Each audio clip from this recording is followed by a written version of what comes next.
There we go. So now you probably can notice a difference in the video quality and audio quality, as I was just saying. Welcome. I have finally been able to, I had alluded at this before, just gonna pop this open real quick.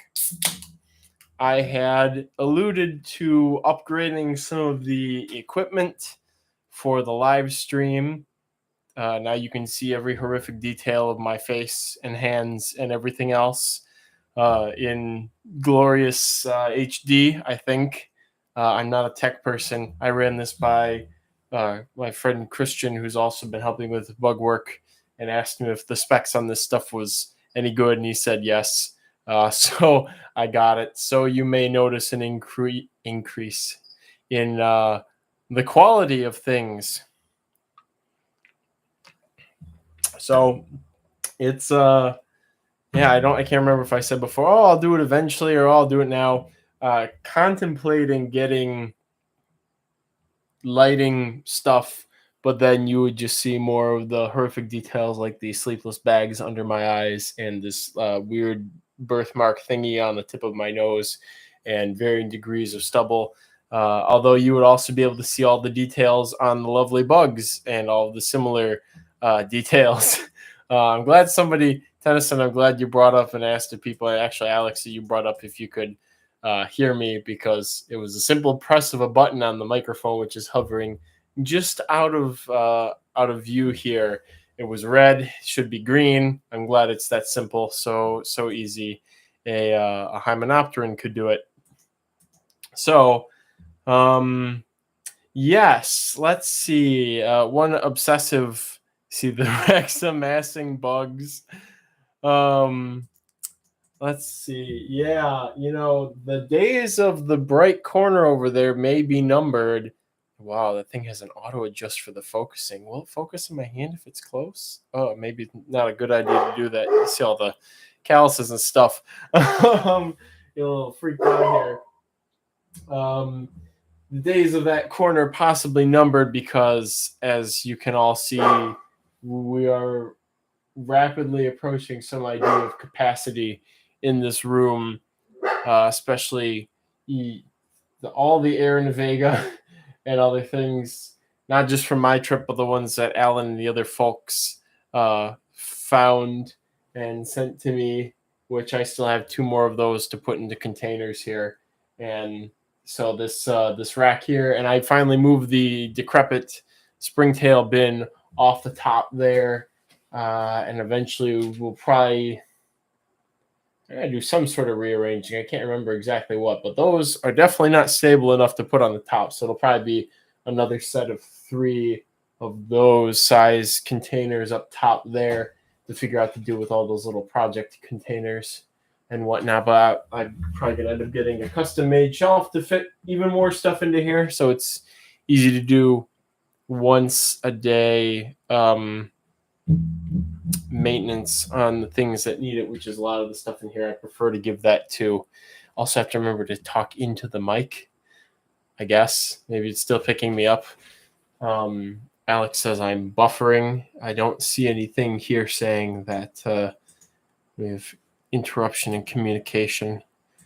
Should probably get the wired connection up and going again. It's weird. My wired connection is very strange because sometimes it's actually worse than the wireless for some weird reason. Have not yet figured out.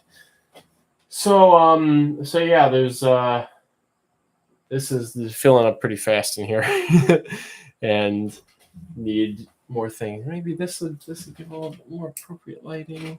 I think I usually turn that on. Oh yeah, that's a little bit better. Makes my face look less hyper realistic, fortunately. So let's see.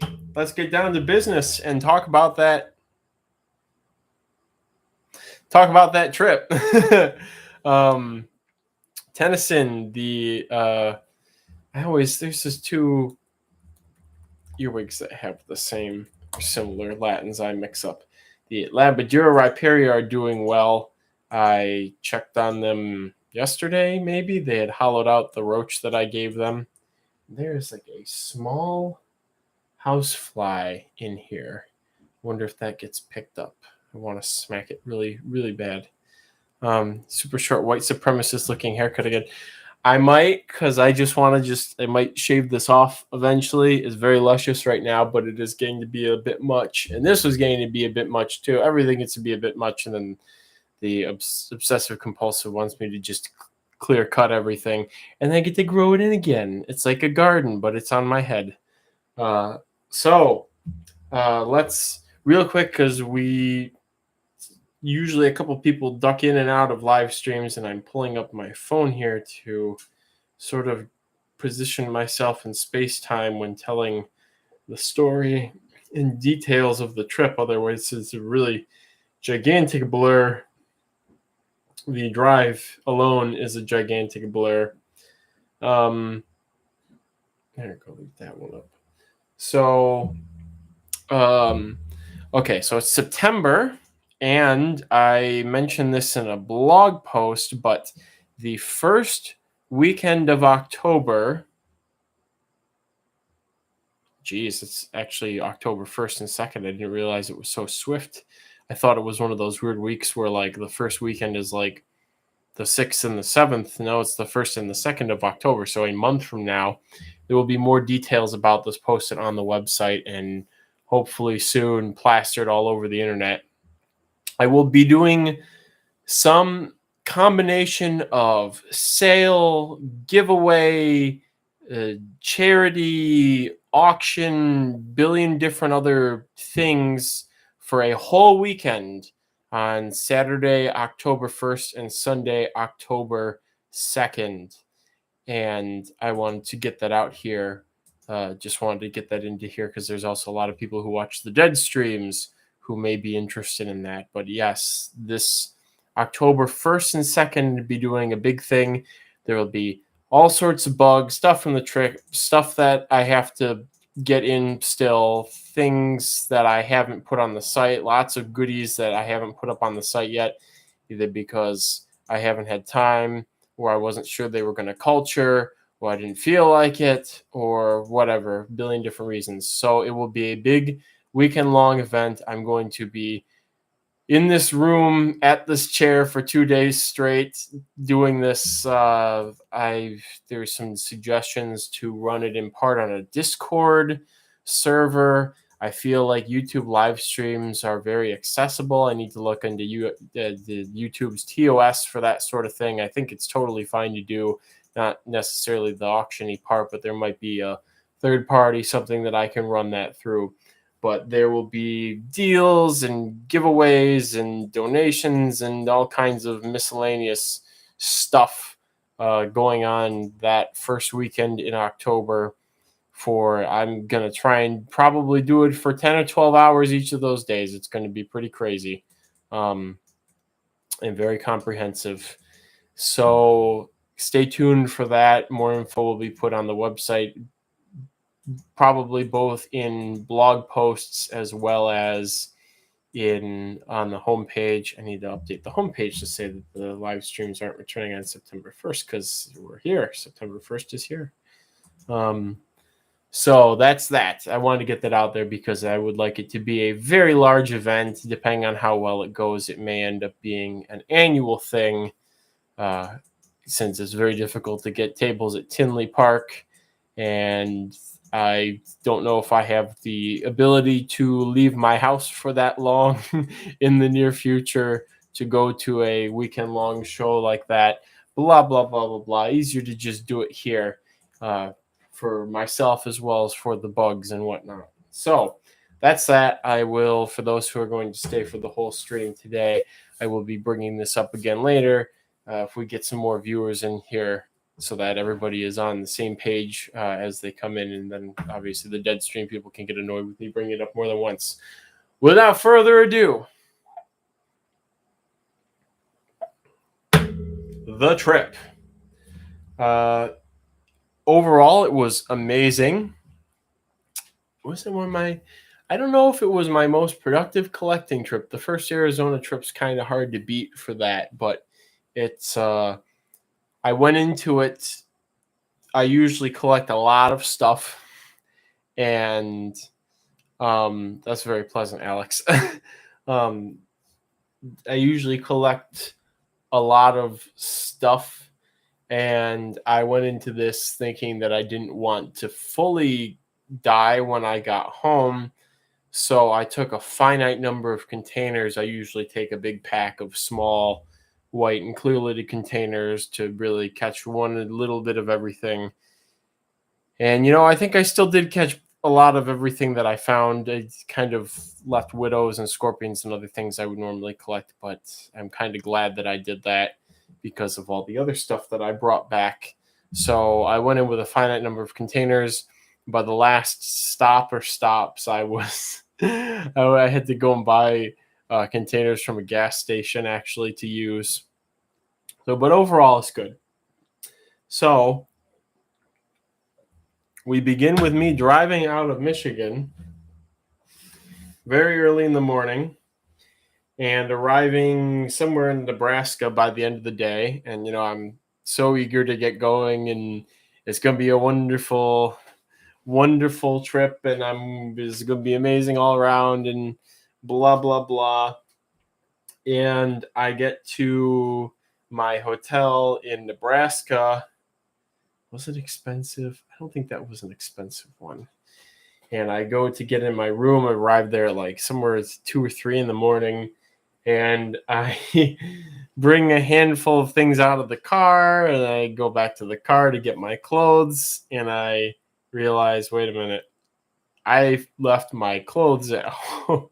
I left my suitcase full of clothes and my miscellaneous toiletries at home because I was running behind that morning, or it made sense at the time. It did not make sense at the time. I had to get out the door, and I wanted to as fast as possible. And so I completely forgot my clothes. My suitcase was sitting in the living room fully packed with all my toiletries and everything. But fortunately, this could have been a lot worse because I had my contacts, and I could make it through the whole trip with one pair of contacts. And I had gotten my solution and overnight container for my contacts on my way out of the house, so I was actually set for that. But then I thought, I'm not wearing the same set of clothes the entire trip. Yes, Hylas, there's new camera, new microphone, and the bug racks have been rearranged a bit, as well as there's still more rearranging that must be done. So anyways, yes, I left all my stuff at home, all my clothes and stuff, and I was just like, oh, good Lord. No, Alan, I was not going to be a musky husky for 2 weeks. So I was just like, this is fine. I will have my parents send my stuff to Ben, who's in Arizona, my contacts and critical things that are necessary in case of an emergency. And I will simply buy new clothes at Costco when I reach Utah and see Madison. And so next day goes by, I get to Utah, and we go out to Costco, and I buy all new socks, all new underwear, all new shirts, all new everything, all new toiletries. So it was an experience. And again, it was an inconvenience, but it was something that was very easy to take care of. And let's see, go through I'm sort of following my phone here for images we took. Let's see. So that next day, we went south to get closer to spend the night around Colorado City, which was where a good jumping point to go to the first stop. So where did we spend the night the first night? Hurricane, Utah, I think. Sounds right. Went out and did some collecting in a park. Found some. Or did we do that the first day? I can't remember the details of the first day. Again, everything's so foggy. But okay, the next day. First day we went Cottonwood Park. Cottonwood Park in Colorado City. And since she had family from down there because of that crazy cult guy or whatever, and they escaped from the cult thingy that was in Colorado City, she was familiar with the area. And so she was a wonderful guide, kind of giving me facts and stuff about Utah. And so we went to that park, collected a bunch of darklings. I have many, many, many darklings collected from this trip, and I think we have a new Ambaphion for culturing now from that location. I think it's not elongatum, glabrum. Although I guess glabrum and elongatum are going to be synonymized in the near future. But I'm pretty sure it is one of those two entities or the same entity, whatever. It is different from contusum and miracatum, which we already had. So collected that, went off and found some dead millipedes, which was discouraging because they were pretty cool looking and they didn't look like an orthoporus or anything like that. And it was kind of adjacent to a wash, and there's an introduced shrub that I can't remember the name of in the Southwest. It's saltbush. Maybe it was that, or something else. Maybe it was saltbush.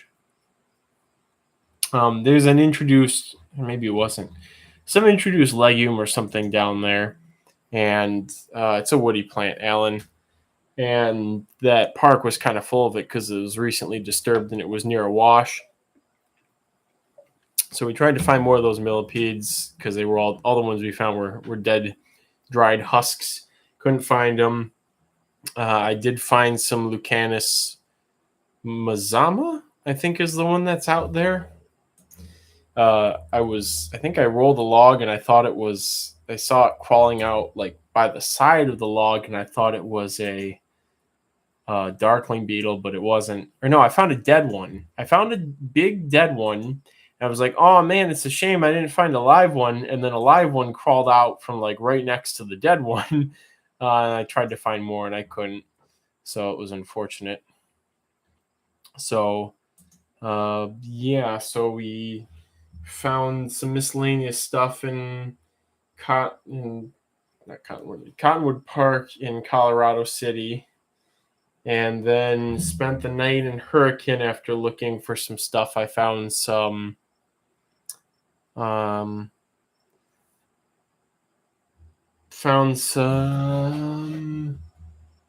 silverfish that were the most common silverfish I've ever seen in the wild anywhere in Hurricane, Utah, under rocks in this one park. And so I collected as many as I possibly could, hoping that we would finally have an easy to culture silverfish, considering how common they were and how crappy the habitat was. And so they are now happily sitting in one of those containers up there, and hopefully we will get those to propagate. So the next day began the foray to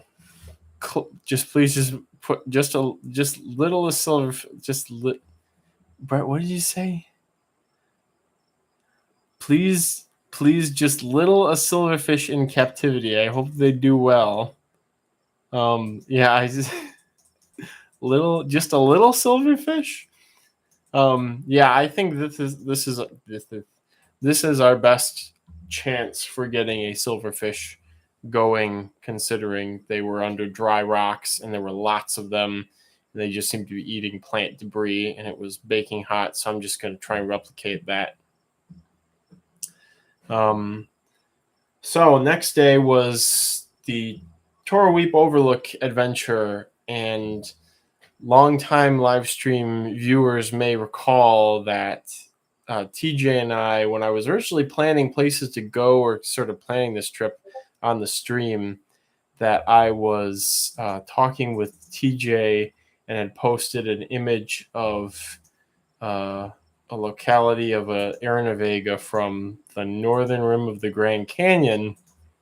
And TJ and I had a little mini spat about whether it was the whiteness of the pronotum was the natural color of the pronotum, or if it was sand that was trapped on the pronotum or encrusted on it. and I insisted it was the natural color. TJ insisted it was sand, and so I set out to prove TJ wrong. So I had to go to this Torweep overlook, and I thought, oh, this will be a breeze. I look at the map, and it's an overlook. It's a park place in a national park, so it's an easy place to get to. There's a road. You just drive down the road, and you go here. And then get onto the actual road, and it's not really much of a road, really. It starts off as a dirt, barely maintained, not even gravel, just compacted soil road, and then it turns into primitive road, and then it turns into sort of the vague concept or idea of a road at some point. So on the first fifth of a stretch of this adventure, there came to be an area that was a vast track of mud in the road. The road was this mud material, and so I saw it, and I instantly had flashbacks to getting trapped on the playa, which I don't know if I've told that story on the live stream before from the second Arizona trip, but we got stuck in the mud on the Wilcox Playa in Arizona, and there was a whole ordeal with getting the car out because of the people who came out to pull us out basically kept getting stuck, and it was just a whole thing. But anyway, so it was very traumatic, and so seeing this stretch of mud, even though it was only about 150 feet or something like that, I just had these war flashbacks to being stuck in the mud on the playa, and Madison, who has more experience driving in all of these sort of conditions than I do, was just like, you just got to go right through it. I'm like, yeah, I know, I got to go right through it. So I'm going, I go and do it and going through it and keeping the car's momentum. And I notice off on the left side of the road that, every half a mile or mile, there's a metal post that marks the mile that you've gone, or half mile. And there just so happens to be one of these metal posts off to the side of the road, right in the middle of the stretch of mud. And the car starts to hydroplane in the mud, and it's slowly going more and more towards the left. And I'm just thinking, not today, not today. And I brake, and the car stops, and the car doesn't want to get moving again. And so I step out of the car, and I stare wistfully, traumatized off into the distance, thinking that, oh no, here we go again. And Mads is just like, oh, we can get through this. This is fine. So since she was more experienced than I was just like, all right, you drive the car, I'll go push, and you can drive it through this other crap that happens. So she gets in, she drives it, and I'm pushing, and the car just jettisons out of the mud, and what do you know, we're all good. And so for the remainder of the trip, I had her drive because she was more experienced at this than I was. And so I was like, okay, yeah, this is fine. So Madison single-handedly enabled this leg of the trip. So it was a wonderful drive, a lot of old rock formations, a lot of open scenery, very picturesque getting into the actual national park area. And so driving some more. This is actually a very long drive, although it wasn't very far because you can't go very fast on the roads, especially since it had rained a couple days prior. It wasn't necessarily all muddy, but they're still under flash flood warnings. So eventually we make it to the little ranger outpost that is off in the middle of nowhere, and this nice old volunteer lady is there. Actually, rewind a little bit. So we are going through the vast expanse of stuff, and occasionally there are signs that say things like, now entering, you're leaving the national parks or whatever and entering private land, blah, blah, blah type stuff. Well, it seems that in one of these places, somebody had taken issue with whatever was on that sign about private land or something like that on the roadside and had pushed the sign over. And so here, right on the side of the road, is this nice giant plywood sign laying in contact with the ground, showing signs of being beaten up by the wear and tear of time. And so I just sort of look at that and think, there could be air Navega under that. So up to this point on the trip, going through southern Utah and whatnot, and in Colorado City flipping stuff, I kept telling Madison, "Oh yeah, this is a good place for air Navega. Oh yeah, they'd be right under here. Oh yeah, they'd be right under this. Oh yeah, this is perfect. They gotta be here." And at this point, I kind of thought that she might think that I was actually crazy and that these things did not actually exist because of all the times I said, "Oh yeah, this would be a great rock for them. Oh yeah, this would be a great burrow for them," or whatever. And so we get to the sign, and I'm digging through the duff underneath it and telling her, "Oh yeah, this is perfect. They're going to be here. They're going to be here." And lo and behold, finally, I was validated because there were Aaron Vega underneath this signpost.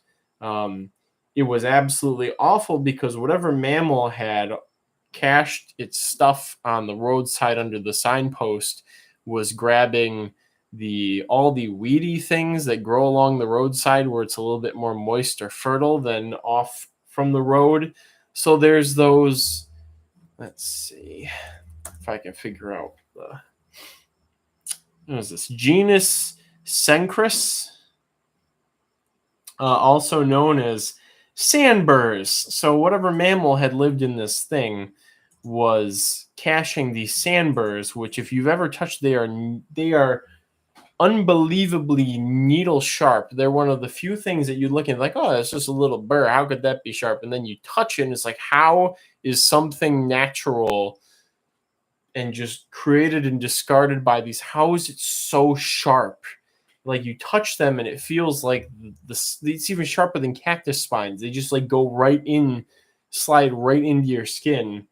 So I was digging through here looking for air Navega gun every couple of like seconds, like and pulling the freaking sandburrs out of my hands. They keep getting stuck in my hands, and I don't like going through this material with gloves on because gloves are even relatively thin gloves. I can't feel as well as I can with my hands, and I have crushed many air Navega trying to collect them when I've had gloves on, so I just do it all barehanded. So I was sitting there suffering and screaming, trying to grab the air Navega out of this duff. At least you didn't find any snakes in the burrows. Yes, that is very true, Madison. So we kept going, and eventually when we entered the national park, we found the ranger station, this nice little volunteer lady who's out by the road, and she's like, "Oh, you can pay for your pass online," because we got there and I was like, wait a minute, I needed a national parks pass to do this. And she's like, "Oh, you can pay afterwards. That's okay." And I was like, "Okay, that's great. Wonderful. Thank you." And I'm thinking like, yeah, because anybody who drives out here wanting to go to this overlook or anywhere here, and if you were to get there and they'd be like, "Oh no, sorry, you can't, you're bad. You traveled all this way, all these hours into this like barely maintained road to do this, and you got to go back." I'm glad that it didn't end up being like that. So anyway, so we soldiered on, and this is where things got very rough, in my opinion. So the road here was meant for more elevated cars, things like Jeeps and pickup trucks, and I have my Ford Escape. And the lady looked at my car and was just sort of like, "Oh yeah, that should do. Guys should be okay. High clearance vehicle. Thank you, Madison." And so I'm like, all right, this is going to be fine. Madison's still driving. And we start going up this road, and it's an incline, and there's just these boulders that stick up like 1.5 feet out of the road is made of these boulders that stick up like 1.5 feet, and the car is just climbing up this stuff and is just shaking back and forth. And I'm sitting there like, and Madison was so amused at me just making all of my little nervous noises. And I'm just thinking like, if my car dies out here, that is literally the whole trip down the drain, and we will be stuck here, and it's going to suck. So But through clever combination of, I think once I got out of the car so that Madison could try to clear a certain area, and apparently it was actually better for me to be in the car because of the additional weight. But after slowly making our way up and around and all over the road up into the mountains, we finally got to the overlook. And right before the overlook, where the road was looking the roughest, I looked out of the car window and saw big eroded pools in the rocks. Some of them were 6 foot by 6 foot, and some of them were more like 20 feet by 10 foot or something like that. But really ancient eroded holes in the rocks. And I just thought, there's got to be triops there, because it looks like every picture of places people find triops in Australia and not the UK because they're in ponds. They look like places that people find triops that I've seen. And so I had to, it's like, we got to stop. I know we're almost there, but we got to stop. And I hopped out of the car and we went to go look at the rock pools.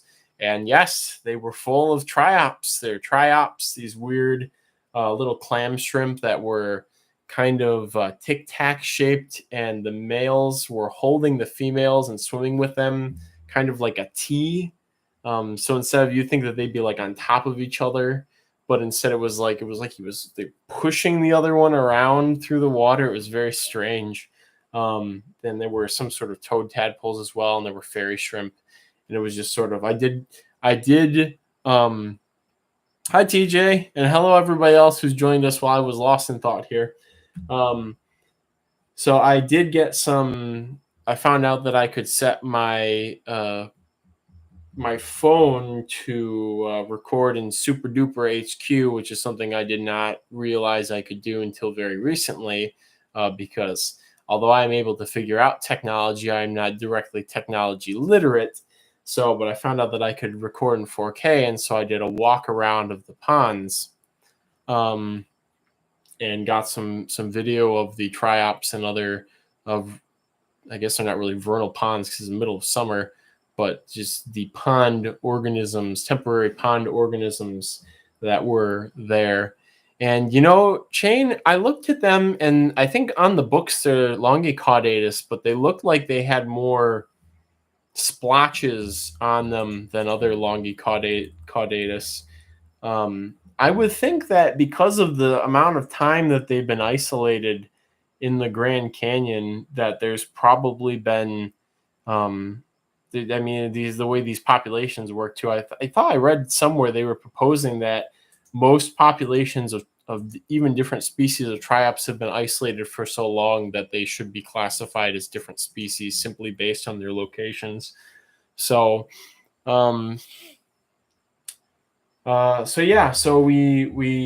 we got to see the rock pools with the triops and whatnot in them, which I've never seen triops in the wild before, and it's something I'd always wanted to see on trips.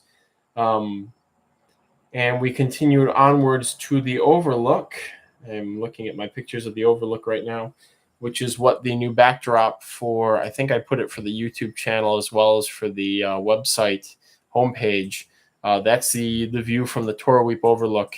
And Mads and I were talking about, like, who is this person who went to this overlook and got a picture of this cockroach? Like, what, we want to know why they were all the way out there. Like, are they just a random naturalist? I mean, I can go and look at their profile on iNat and see what they're sort of into, but it was like, I would have never in 1,000 years thought, oh yeah, I'm going to go to this overlook and I'm going to look at these cockroaches that are at this one overlook, because it just didn't make sense on paper. Maybe if they were just generally taking pictures of all kinds of nature things that they saw at the overlook, that it would make more sense. But anyway, so we get up there and we are hanging out for a little bit. There's a little picnic area in the parking lot, so I flipped a couple of rocks there, looking to see if there were any Arenovega under them. And so at some point there's a big rock formation area kind of directly perpendicular to the cliff into the Grand Canyon. Also, notice I go to the Grand Canyon and see it for the first time in my life, and I'm not talking about the Grand Canyon. I'm talking about the roaches that I wanted to see at the Grand Canyon. priorities. We'll talk about the Grand Canyon later. More important, the roaches. And there's this one spot, because I was checking the debris underneath some of the rocks in this formation. And Madison was like, why don't you check like under here? And I look under this little eave, and there's a bunch of little antlion funnels. And I'm like, oh yeah, maybe. So I go to flick some leaf litter out from under the rock. And I kind of surprised myself because I had flicked out an adult male Aranaveg, and I was like, ooh. So here was the adult male from the Torweep overlook from the picture. Got to see it in person, and took some pictures, which I sent to TJ, and was able to confirm that the coloration on the pronotum on the Torweep overlook Aranavega, and actually I'll pull it up on iNat and link it here. The coloration is not due to sand. The coloration, the white pronotum, is actually the color of the physical cockroach. That is the color of this species of Aranavega at the Torweep overlook. Is the pronotum is whitish, although the wings were more gray in person. Let's see if I can find it. It seems like more people have been finding Aranavega in... Oh, these are older records. I don't know why I didn't think to look at them. Maybe iNat didn't pull them up before. Well, now I have other locations to go to eventually. I would like to go back through southern Utah and look for Aranavega there eventually, but it's not in the cards with everything else. So anyways, I'll link. Here's the iNaturalist observation from June of last year. There's the live stream. Hi, Russ. Good to see you, and everybody else who's popped in since. I'm going to see what Victor wants. Do you want to come in? You want to come in during the live stream? Yeah? I don't have any food. I don't have any food for you. Victor's happy that I'm back. He was a mess while I was gone. Hello, Smack. I need to send you an email about your pseudoglomerus, by the way. But I would like to finish up some... I would like to get somewhere with the... I would like to get a couple more days into the story, of course, from the trip. What do you want? You have been fed and you have been strolled. You do not get anything. So, anyways, so you can see in the pictures, which the pictures that started it all. No, I don't know what you want. You want to come here? Come here. Good boy. Maybe just want some love, maybe? No? You want to be a pest? You want to be a pest? Say, Dad, I'm just a big hairy cockroach. I live in people's houses. I eat their food. I'm just a giant cockroach. I just have one last set of legs. But I'm about as hairy as some cockroaches, Dad. So, you're going to survive if I don't pay attention to you for 2 minutes? Maybe? So, anyway, so the iNaturalist picture is an accurate depiction of the live color of that Aranavega. Although the one that I had found, the wings were not quite as sooty black, so that might have been a freshly closed individual or something like that. Hi, Amanda. I will send you an email about the rhinos and peppards with more detailed care information, or maybe I'll touch on it further on into the stream or when I have a sort of stopping point from the story. So, I see another possum. So, having found the cockroach, what? What are you trying to tell me about? What? What news do you have for me? What? Do you want to go outside? Yeah? Go outside? All right, let's see if you're going to go outside. You're going to go outside? Come on.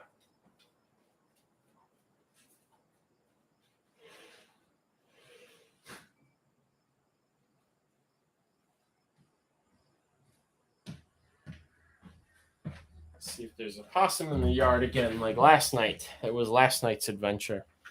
So anyways, finally discussing the Aranavega in depth. So yes, I get to gloat a little bit about being right to TJ. Here's my gloat session. Ahaha. But unfortunately, despite checking several other areas, I was not able to find any other life stages of the Arena Vega there. And it is a national park. You're not supposed to collect, so I did leave the adult male, but I did take pictures of it before I went, so that I would have evidence that I actually found the thing that I went looking for and did not waste my time. So so that was the big Arena Vega trip to the Torweep Overlook. And so after that, we started to make our way back to the gloating comes at the cost. Yeah. But I'm glad I would not have found that adult male had Madison not told me to check under that one spot. So, so we made our way back from the Overlook. Oh, the Grand Canyon, of course, that thing that people go to the Overlook for, unfortunately. So it's big. It's so big that it's very difficult for me to sort of wrap my brain around having seen. I did find myself kind of scooching ever closer to the edge to look down, because it was like, where's the bottom? It's so unfathomably deep that it's your brain cannot comprehend that it just goes straight down like that. And so it was beautiful. The rocks there are just gorgeous. I just love, you can see in the pictures of the Arena Vega how a lot of the rocks look. They just very beautiful, many different shades. And yeah, and it was quiet. It's not a popular place because you need a high clearance vehicle to get there, and it's not very accommodating. Other than there's a nice little bathroom that they have set up there and whatnot, the nice little picnic area, but it just takes so long to get out there and then to get back from there. I'm looking at some more of the pictures at the moment too. And while we were there, we kind of did want to skedaddle. Let's see if let's do this thing where I can hold up my phone. Maybe the thing will capture the image well. Maybe not. Well, that's pretty adequate. So, yeah, it was gorgeous. I was more a fan of being able to look out onto everything and be like, whoa, than to look down the never-ending hole that my brain couldn't really perceive.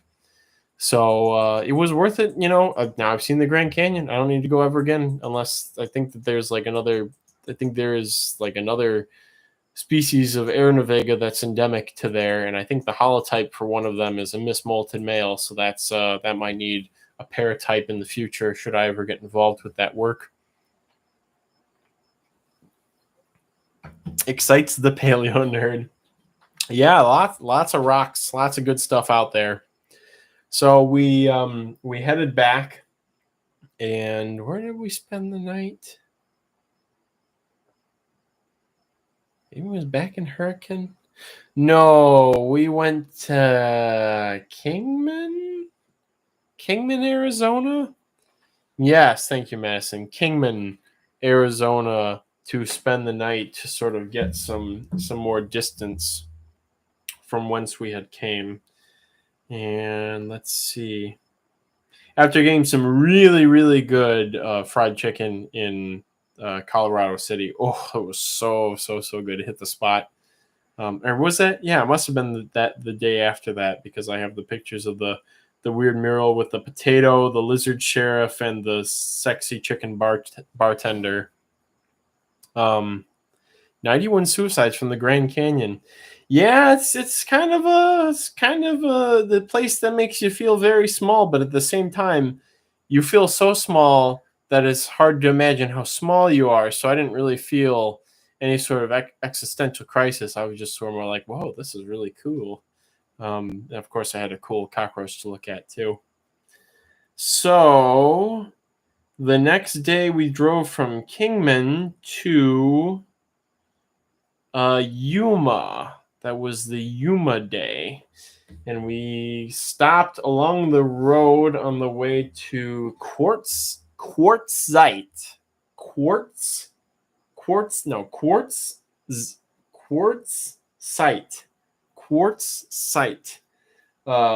Arizona.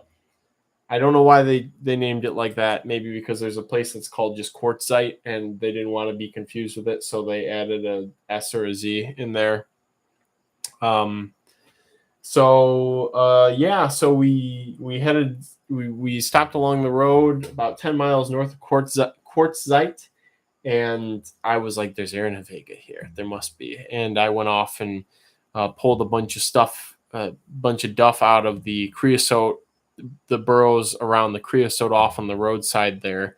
And it's been very, very wet in certain parts of Arizona. And so I think this was an excellent year because all of the bugs in the burrows, at least, are probably up out of the central chambers because they don't need to group up down there to stay moist. They can be up and out. So we found quite a few Aranavega there, and Mads she became enamored with them because they were very.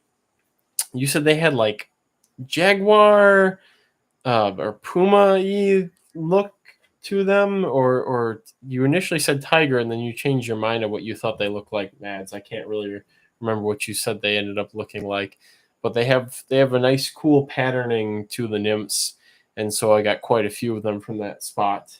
And that was, I think that's Mads' favorite Aranavega locale, was the 10 miles north of Quartzsite. So we get to Yuma, and we get into service range and finally get to some food and whatnot. Arizonicus. Oh, Venezillo, Tennyson? Venezillo Arizonicus? I am about to get to that, if you mean Venezillo. While we're in Yuma, we go to the Walmart, meet up with Ben, get our hunting and fishing licenses things for collecting herps, and go to look for some Aranavega and some parks. Find out that all of the parks in Yuma either suck for having actual desert nature, or they are blocked off and for rich people only. So we ended up just sitting in the car, eating our food, waiting to get refueled up to head off to our next location.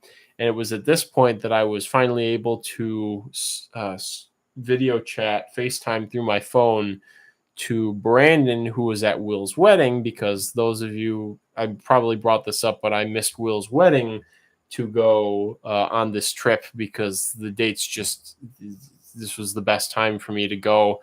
And another reason for this whole trip was to collect holotypes for the springtails in Cave Creek Canyon because they're undescribed, as well as holotypes or paratypes to help Kai with his scolopendra research. And so I had to go. This was the time of year to do it, especially for all the things that I wanted to find. So anyway, so I was able to FaceTime in and say hi to everybody. It was funny because Alan, Kai, and Jihu were at Will's wedding, and they had just gone from California all the way to Michigan. And then the person from Michigan, was out in Arizona at the time. So it was just, this interesting ships in the night thing. So then we go to the location that was recommended to us by our good friends who had walked the path prior. And I got to look up this place to properly do it justice. Where is this? Oh, the Kingdom's Hall of Jehovah's Witnesses down there. There is a prison in southern Yuma, but it's weird because it seems like it might be in San Luis, Arizona. Maybe it's. I think the address says, one of the addresses I looked up said Yuma. One of them said San Luis. And so there's a road, that service road that runs near the prison, and this is the preferred place to go.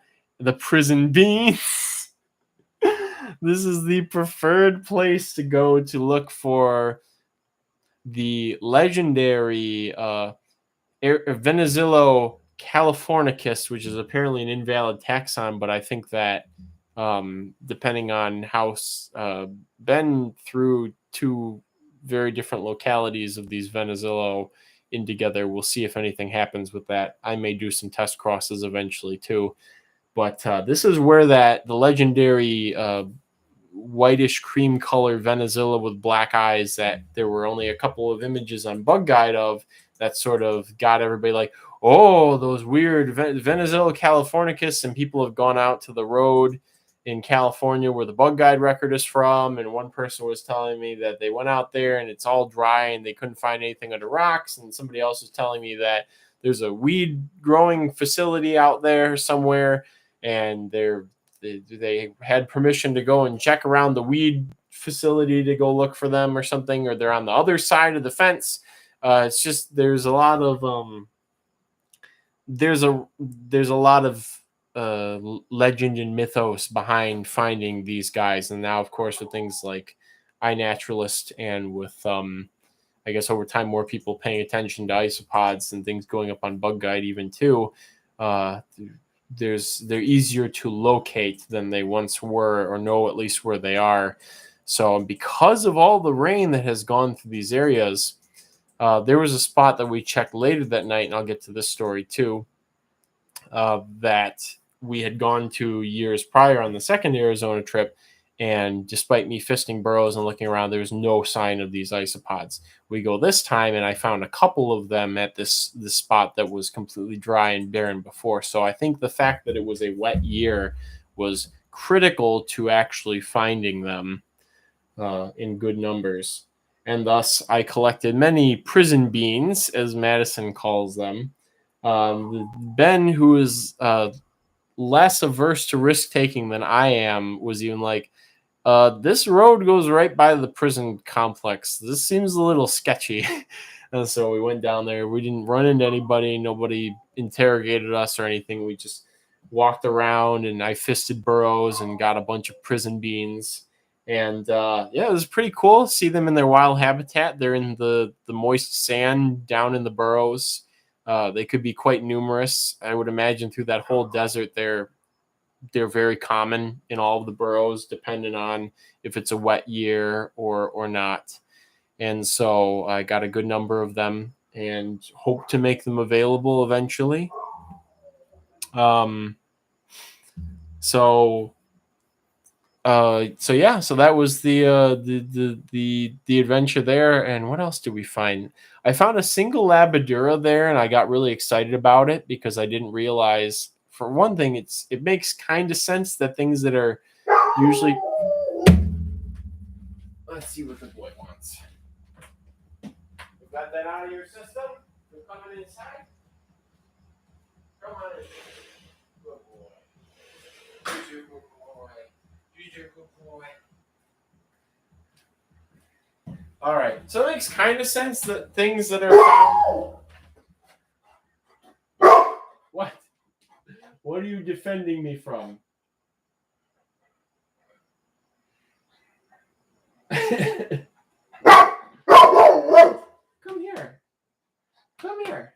What are you trying to tell me? There's nothing out there unless the possum's back.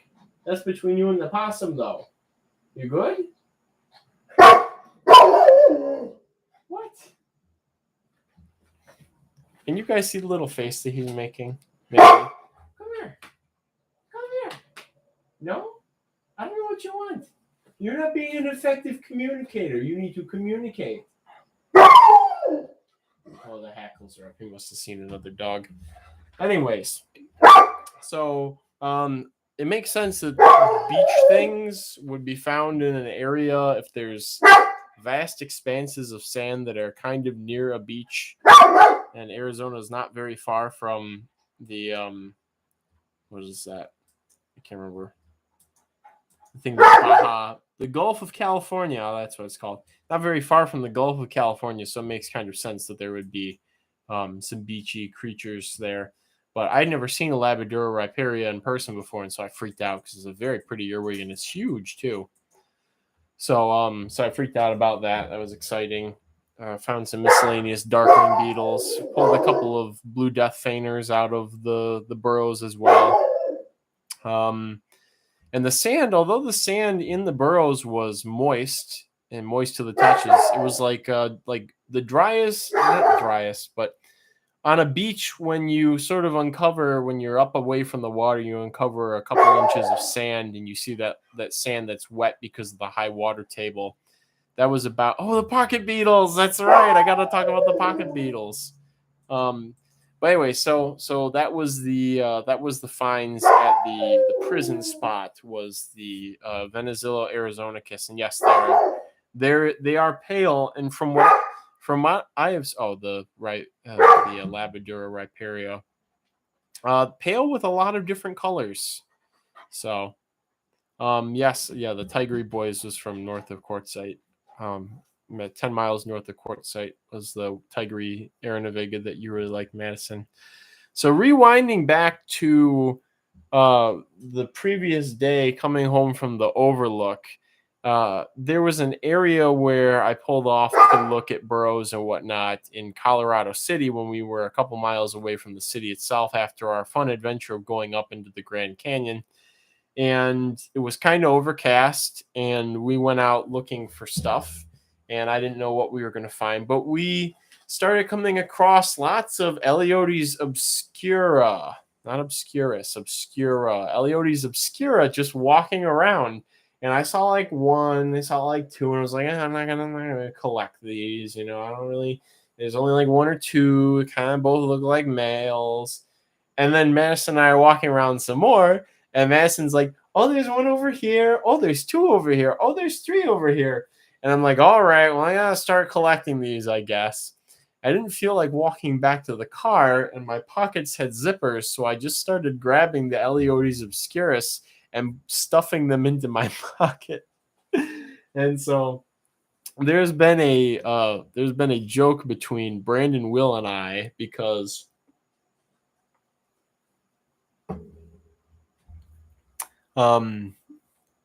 we went looking for some amphipods here in Michigan once, and I again ran out of containers. You didn't have the right container when I found some Sepia nemoralis snails, and so I just put them in my pocket because it's like, they're just snails, they're not going to go anywhere. And Will and Brandon, especially Brandon, thought it was the funniest thing, and so that was the meme of the pocket snails. And that we would go to a gas station or something that night, and I'd want to buy something, and I would, instead of paying with money, just take the snails out of my pocket and put them on the counter, and that would be my payment. So pocket snails was a good meme for a long time. Now it has evolved into pocket beetles, because I think I probably found about 40 or 50. Well, we found about 40 or 50 of those Eleotes obscura, and they all went into my pocket. And when I got back to the car, I transferred as much as I could out of my pocket into an actual like large container for them. But these pockets are huge, and they have all kinds of like folds upwards and stuff like that. And so I got into the car, and I joked, oh yeah, I probably missed like 3 of them or something. And so I can smell this story. And so I sat there, and while we were driving to go get food, like, I felt something crawling up my leg, and what do you know? One of them hid in my pocket, crawled up my leg and was crawling up my leg. It's like, okay, this is the first pocket beetle. That's probably all. I just missed one. And then when we got to the place to get the food, and Madison went to go order the food, and I went to go use the bathroom, while I was sitting in the bathroom on the toilet, another pocket beetle crawled out of my pocket. And then I was at that point, I was like, all right, how many of these things did I miss? So I got back to the car, and I think I pulled another 1 or 2 out of my pocket that were hiding in one of the like folded areas. So that was the story of the pocket beetles. So I am quite a fan of Eleotes. So it was a labor of love. Oh, he is on a tear today. That's in the front yard. Somebody must be walking a dog. So back to the prison beans. Back to the prison story.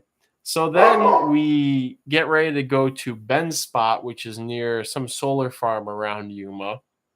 And Ben was talking about, usually it has me drive this way. The GPS is telling me this way tonight, whatever. So we start driving, and we get onto sand, and I'm like, all right, my car is fine. I made up the rocks, the other roads, etc. Start driving the sand.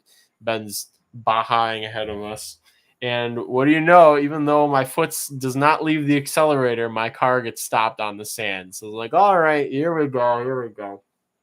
So we were devising all kinds of elaborate ways to get my car out of the sand, and Ben was gonna go get boards or something from his car, and instead of anything too much, I just started like digging the sand to see if I could dig out some tracks to fog.jpg to, we could just back up through the tracks and go back and forth, get momentum, and then get me out of there. And if I could accelerate backwards, it would be fine to get out of there.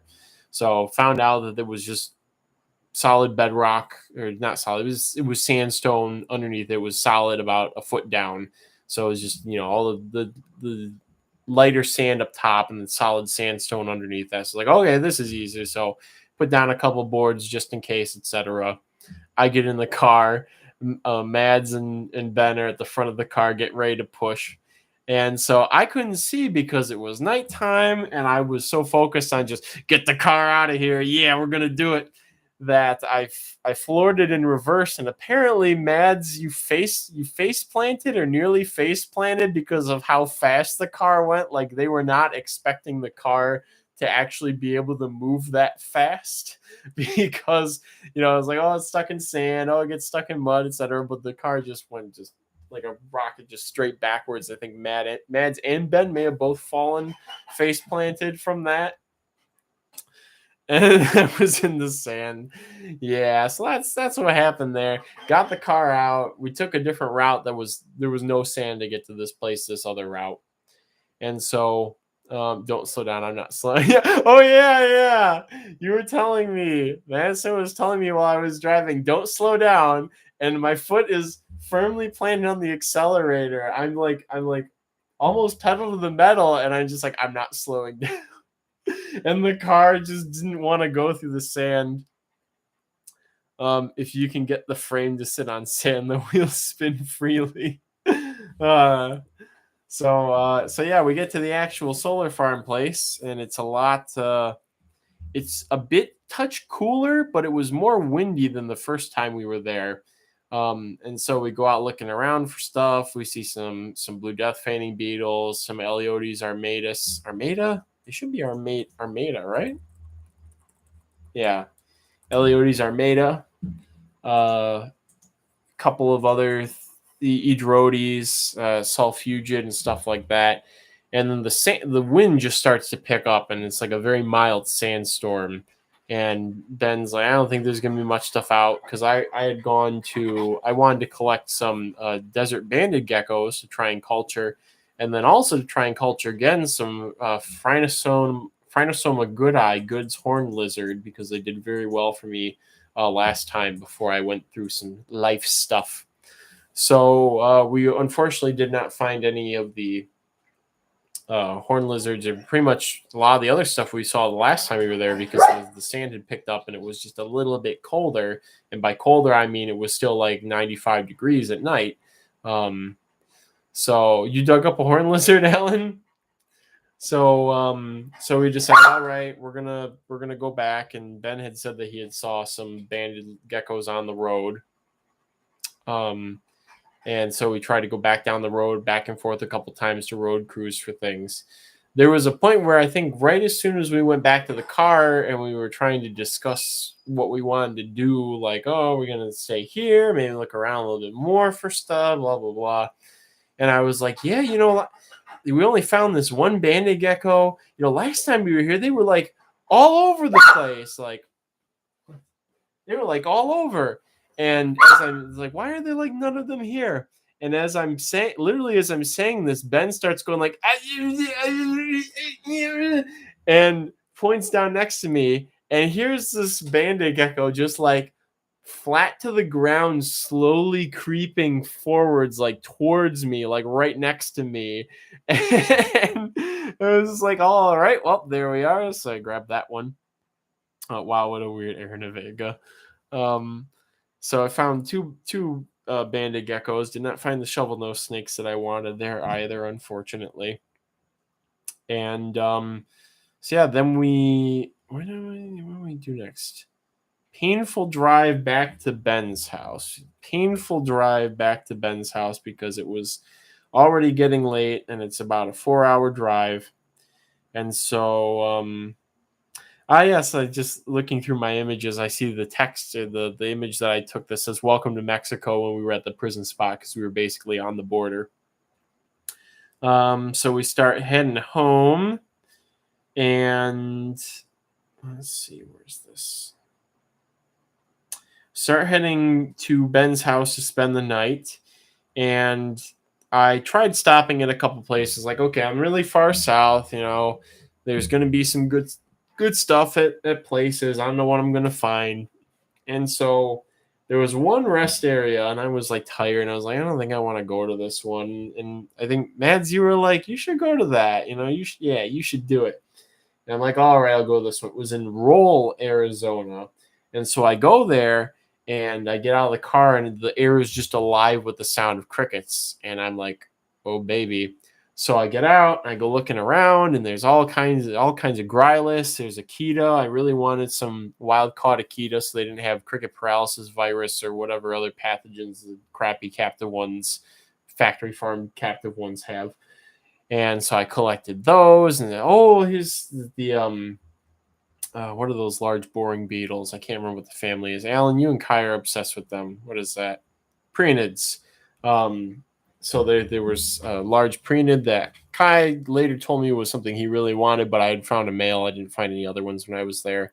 I found in the water at the downspout of the rest area, there was a big group of Labrador riparia, and so I was like, oh boy, oh yeah, I don't have to have a crapshoot with getting one random female from the middle of the desert. I have an actual breeding group, and so I grabbed those, a couple other miscellaneous things there.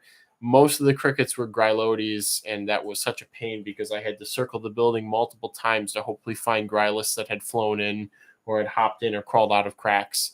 And I did lift a couple of rocks and stuff and find a couple more Grylus and whatnot.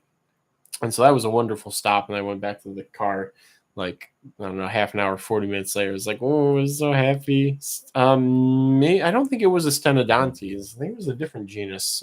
Kai or Alan might know. It's a more like Western species or genus. It was a different genus than I've heard Kai mentioned before. So anyway, so we leave Roll, we get back to Ben's. He's like, you guys left before me. How did I beat you home? And so I was like, oh, I took a stop. But so what do you want? You're very needy today. What do you want? Huh? So the next day we took off we were going to head straight to Cave Creek Canyon, but I decided that sticking around Madeira Canyon for a day would be a good idea because I wanted to collect more localities of Venezillo. Ben knows some good spots. It just seemed like it would sort of decrease the breakneck pace that the whole trip was sort of moving at. And so I went and got some pretty good coffee in the morning. Saw a weird mantid outside the coffee place and some sphinxids. And I was like, a little mental. I was like, oh, that's pretty cool. So we go to this spot, one of Ben's spots, which is in Florida Canyon, which is near Madeira Canyon, near Green Valley. And we pull up there, and there's these people already there in a car. And we're like, oh, that's what? No, you may not go back outside. You were just outside. I'm going to close the door as much as it breaks my heart. Here, I'll give you something, and then you have a nice time.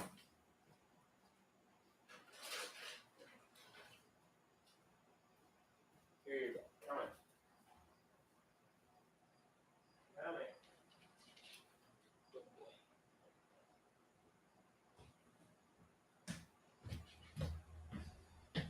here. All right. As much as it breaks my heart, he's on a bit of a tear today.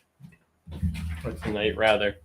So, anyway, so we go to the spot, and there's people already there. It's like, that's kind of weird. Maybe they're birders or something. So we get out, we start poking around. They get out, they start poking around. find out that is a young invertebrate enthusiast with his father, and this is his last day before he was going to college. So his dad wanted to take him out because he wanted to get some photographs of mantids and other stuff. And so I was sort of sharing with him, like, oh, I'm Kyle and Roach crossing this stuff and whatnot. And he was very passionate. He wanted to get pictures of the Arizona unicorn mantids, which everybody has a difficult time finding, apparently. And Ben knew a spot near there where he'd seen them. He's checked multiple times to find more, and it was just one of those fleeting experiences where he found this tree with a bunch of nymphs on it and never again. And so, but he was this young man was looking for just any types of mantids and didn't have much luck at this particular spot. And so I was like, hey, there's this coffee place that's like 20 minutes away where we saw a male of that looked like this. And he's like, oh, that's this. And I hope that they went there and found the male that we saw in the coffee place. Because it's like, that'd be an easy way to get some pictures of something you want to. It's already posing. It's on a uniform background, all that other stuff. So it was a pleasant experience. So while we were here, I collected something that's been just a little weird obsession of mine. Just added to the list of little weird obsessions. But the Southwest has an species of house centipede that's native. I'm going to butcher the Latin name. Dendrotherua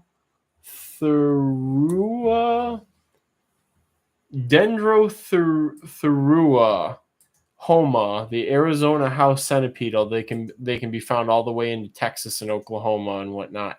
So Dendrotherua homa, and it is, if you any of these pictures you see online of them do not do them any justice. The color is a very bright popping orange.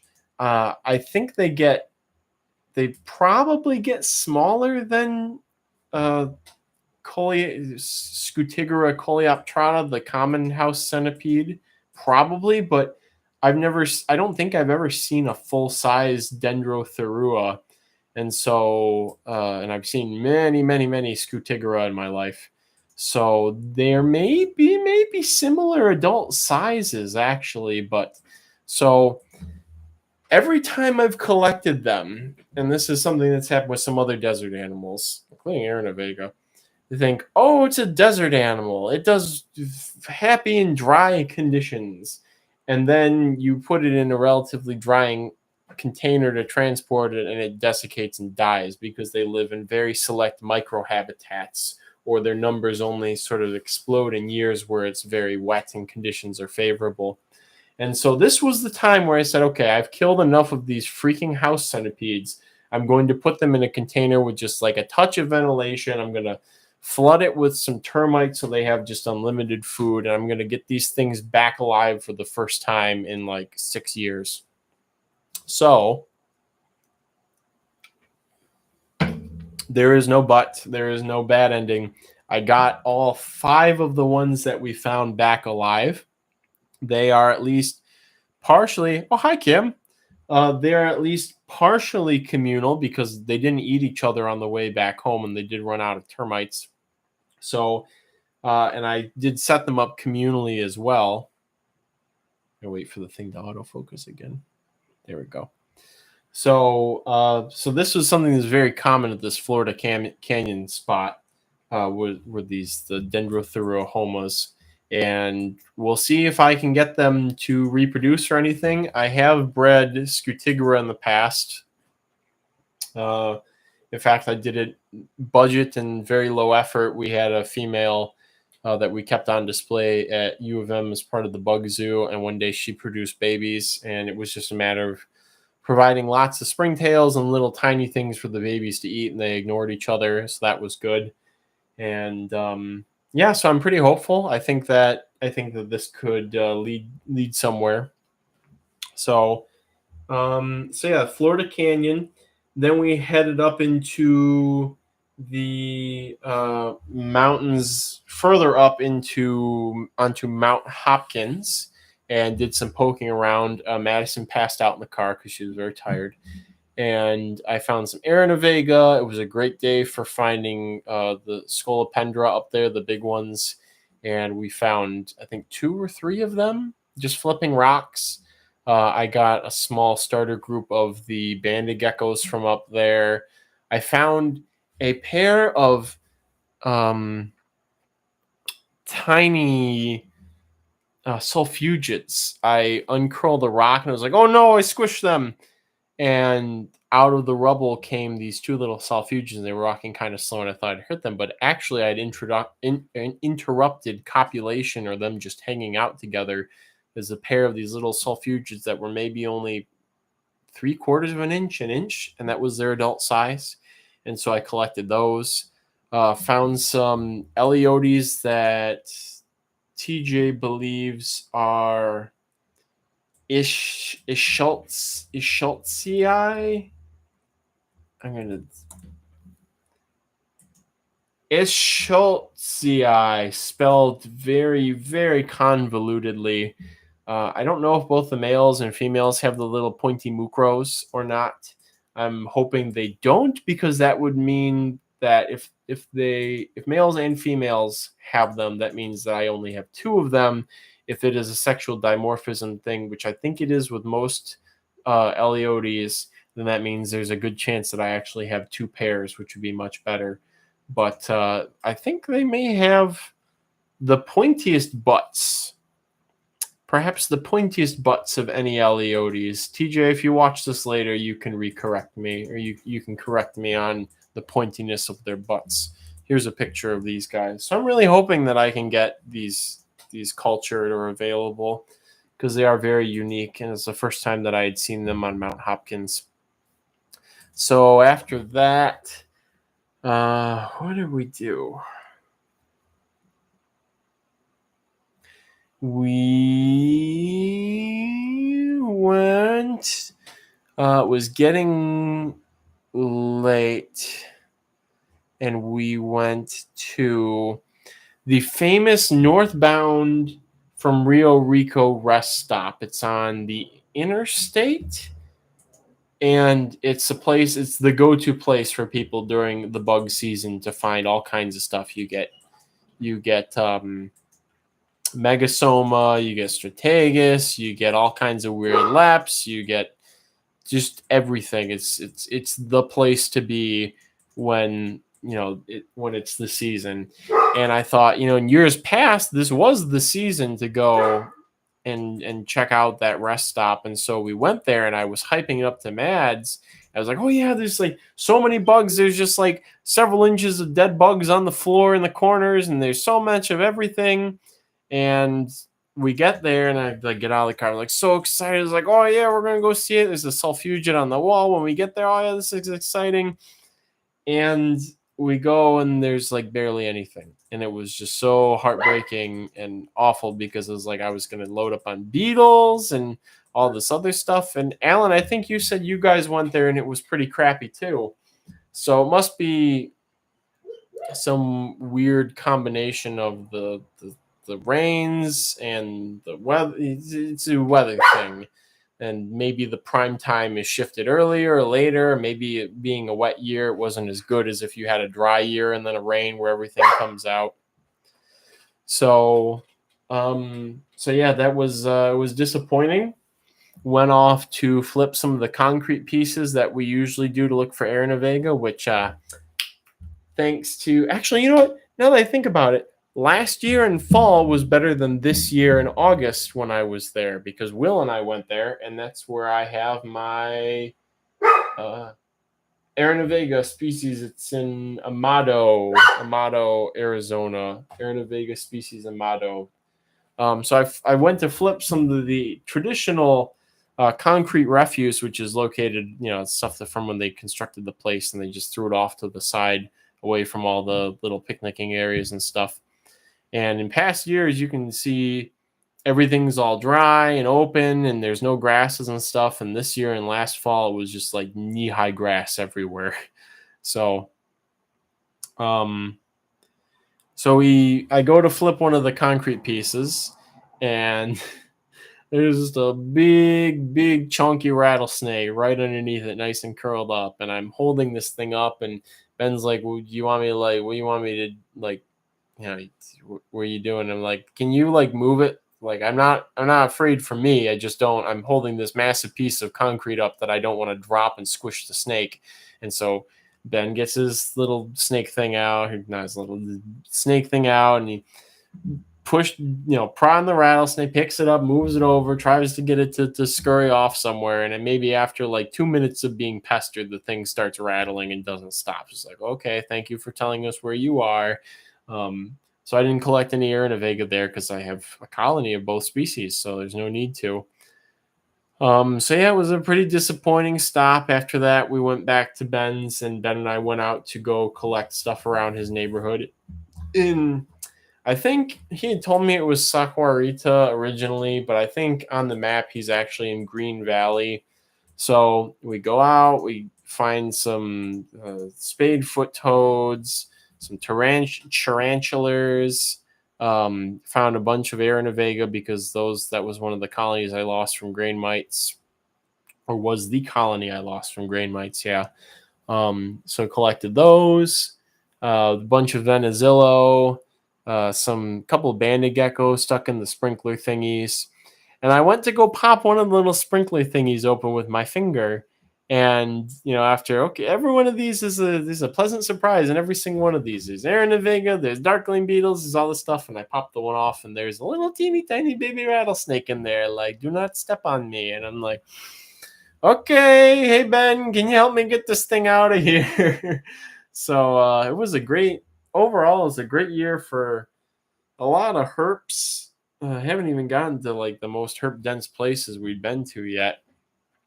So so then the next day we bid farewell to Ben and went off to Portal to go up in Cave Creek Canyon for a couple of days. So first day we got to Portal. Oh, on the way there, I collected some stuff at Texas Canyon. Texas Canyon. What happened there? Oh, so a little roadside stop near Texas Canyon. I'm going to have a quick drink, wet the whistle.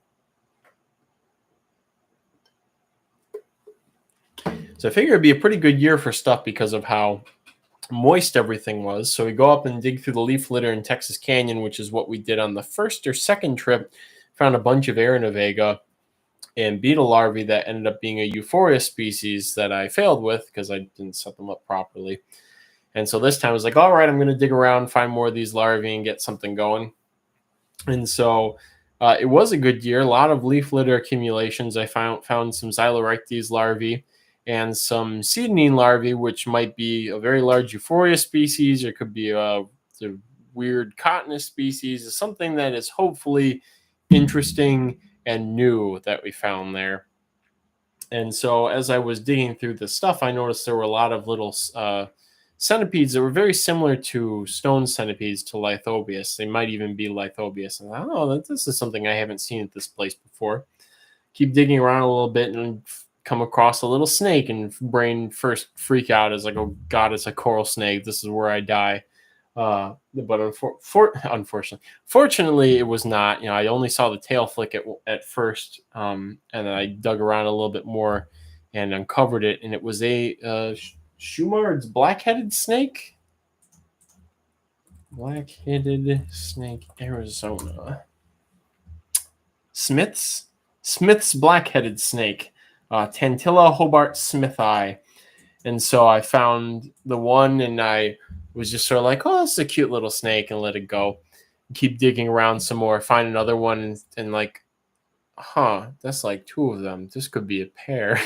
And so I had to ask Mads, did you see where I put the first black-headed snakes? And dig through the leaves again, pull up the first one I threw back, grab the other one, put them in a container, keep digging around, find more Euphoria larvae, find another snake. It's like, okay, this is good. So there's a lot of beetle larvae there. The seedlings are pupating as I speak, and they're pupating in their own frass, which is suggesting that they're probably not Cotinus, but they could be. So I'm hoping for a larger Euphoria species, hopefully Monticola. That's the ideal outcome, because the first time we went there, when I collected the small Euphoria, there were a lot of bits and pieces of Euphoria Monticola there, which is the one that all of us really want because it is shiny green, blue-green. And then I grew up those Euphoria, and they were obviously not Monticola. They were that other species, Reticulata or something like that. So it'd be neat if these were actually Monticola. But then those snakes, I had contacted Kim Wisman, who was the person who got me into doing these crazy Arizona trips in the first place, and had asked him, you know anything about keeping these? What do they eat, etc. And he told me that, oh, those are the snakes that people usually collect to feed to their coral snakes when he lived in Arizona. And so, the records say they eat small invertebrates and stuff like that. But having been to Texas Canyon a few times, never seeing them there before, and then seeing them when there were a lot of centipedes out and about, made me think that they are probably, if not specialists on centipedes like a lot of other members of that genus are, then they probably prefer them. And so when I got home, I went out and grabbed a bunch of Lithobius from the compost heap, threw them in with the snakes, and they were gone in a couple days. So have an answer for what they prefer to eat, and that seems like a really cool herb to work with for me. So I have infinite stone centipedes, so works out for everybody except the centipedes. So we leave Texas Canyon, head into Cave Creek Canyon, and set up our tent area, get a light going. Did I go up the mountain? I don't think I went up the slope until the next day. So we got some lights set up around. Got to enjoy the scenery for a little bit, and then by then it was nighttime, so we headed out to Portal, and then outwards further to Rodeo, New Mexico, to go looking around for stuff at night, because there's things like the desert cave crickets and the orthoporus, and slideshow of photos from my trip. I really don't take a lot of trip photos. I did take of some things like the Grand Canyon and some pictures of Cave Creek Canyon because it's very beautiful. But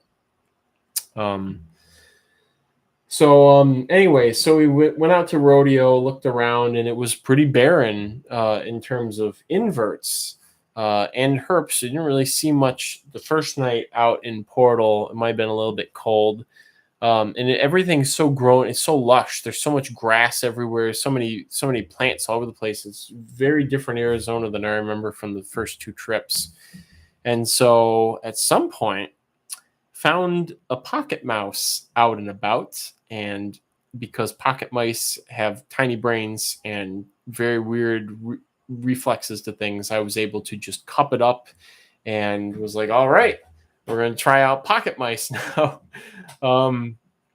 And this is very key. Come back to this later. So we head back, and after this not the best night, we did find a couple of millipedes, and they were astounding. But we get back to camp, and it's kind of cold. It almost seems like it's going to rain. We check our lights, and there was one or two Chrysina gloriosa at them, which I was surprised because it was so cold. It was like somewhere between like 65 and 70 degrees. And so we went and checked the lights, and again, I think that was the night I found a weird aberrant Chrysina lecontii. And so I collected that and was like, what the heck is this? This is so weird looking. And so anything else cool come in any of those nights? Maybe a couple of Trox beetles came in. I collected those, but it was pretty disappointing that night. So next day comes, and Madison was going to accompany me up the mountain, but it was kind of a suicide mission, and she's not the most fond of heights, and certainly not the steep talus slope heights on the sides of Cave Creek Canyon. And thus I went up there to collect the springtails and pseudoscorpions that I owed to Will, because one of my conditions for missing Will's wedding was that I would find him these pseudoscorpions that he desperately wanted to see again and to work with again. So I go up the slope, and I get basically starting my trip up the slope, and I find a nice small dead agave on the slope side over some rock, and I think, all right, here's the first one. Let's look through it. I open it up. Bam! There's pseudoscorpions, all kinds of the pseudoscorpions will want all over the place. There's all the springtails, all this stuff. I'm like, oh boy, it's a wet year. This is great. There's gonna be all kinds of stuff here. It's gonna be easy. I'm gonna walk up that hillside, and there's going to be pseudoscorpions and springtails under everything I flip. Oh boy, it's perfect. And I'm sitting there and I'm making my little, doing my notes. I get my holotype specimens and preserving them. Bam, you're dead. Bam, you're dead. And I'm dying a little inside because I'm like, this is an undescribed species. We don't really know much about its range. Blah blah blah. Bam, into the isopropyl alcohol. Bam, all the holotypes and paratypes, all this stuff. And I'm like, oh yeah, pictures of everything, macro habitat, micro habitat, all this stuff, and I'm getting so excited and all this stuff. And there's no turnaround to this part of the story. It was just all good at this point.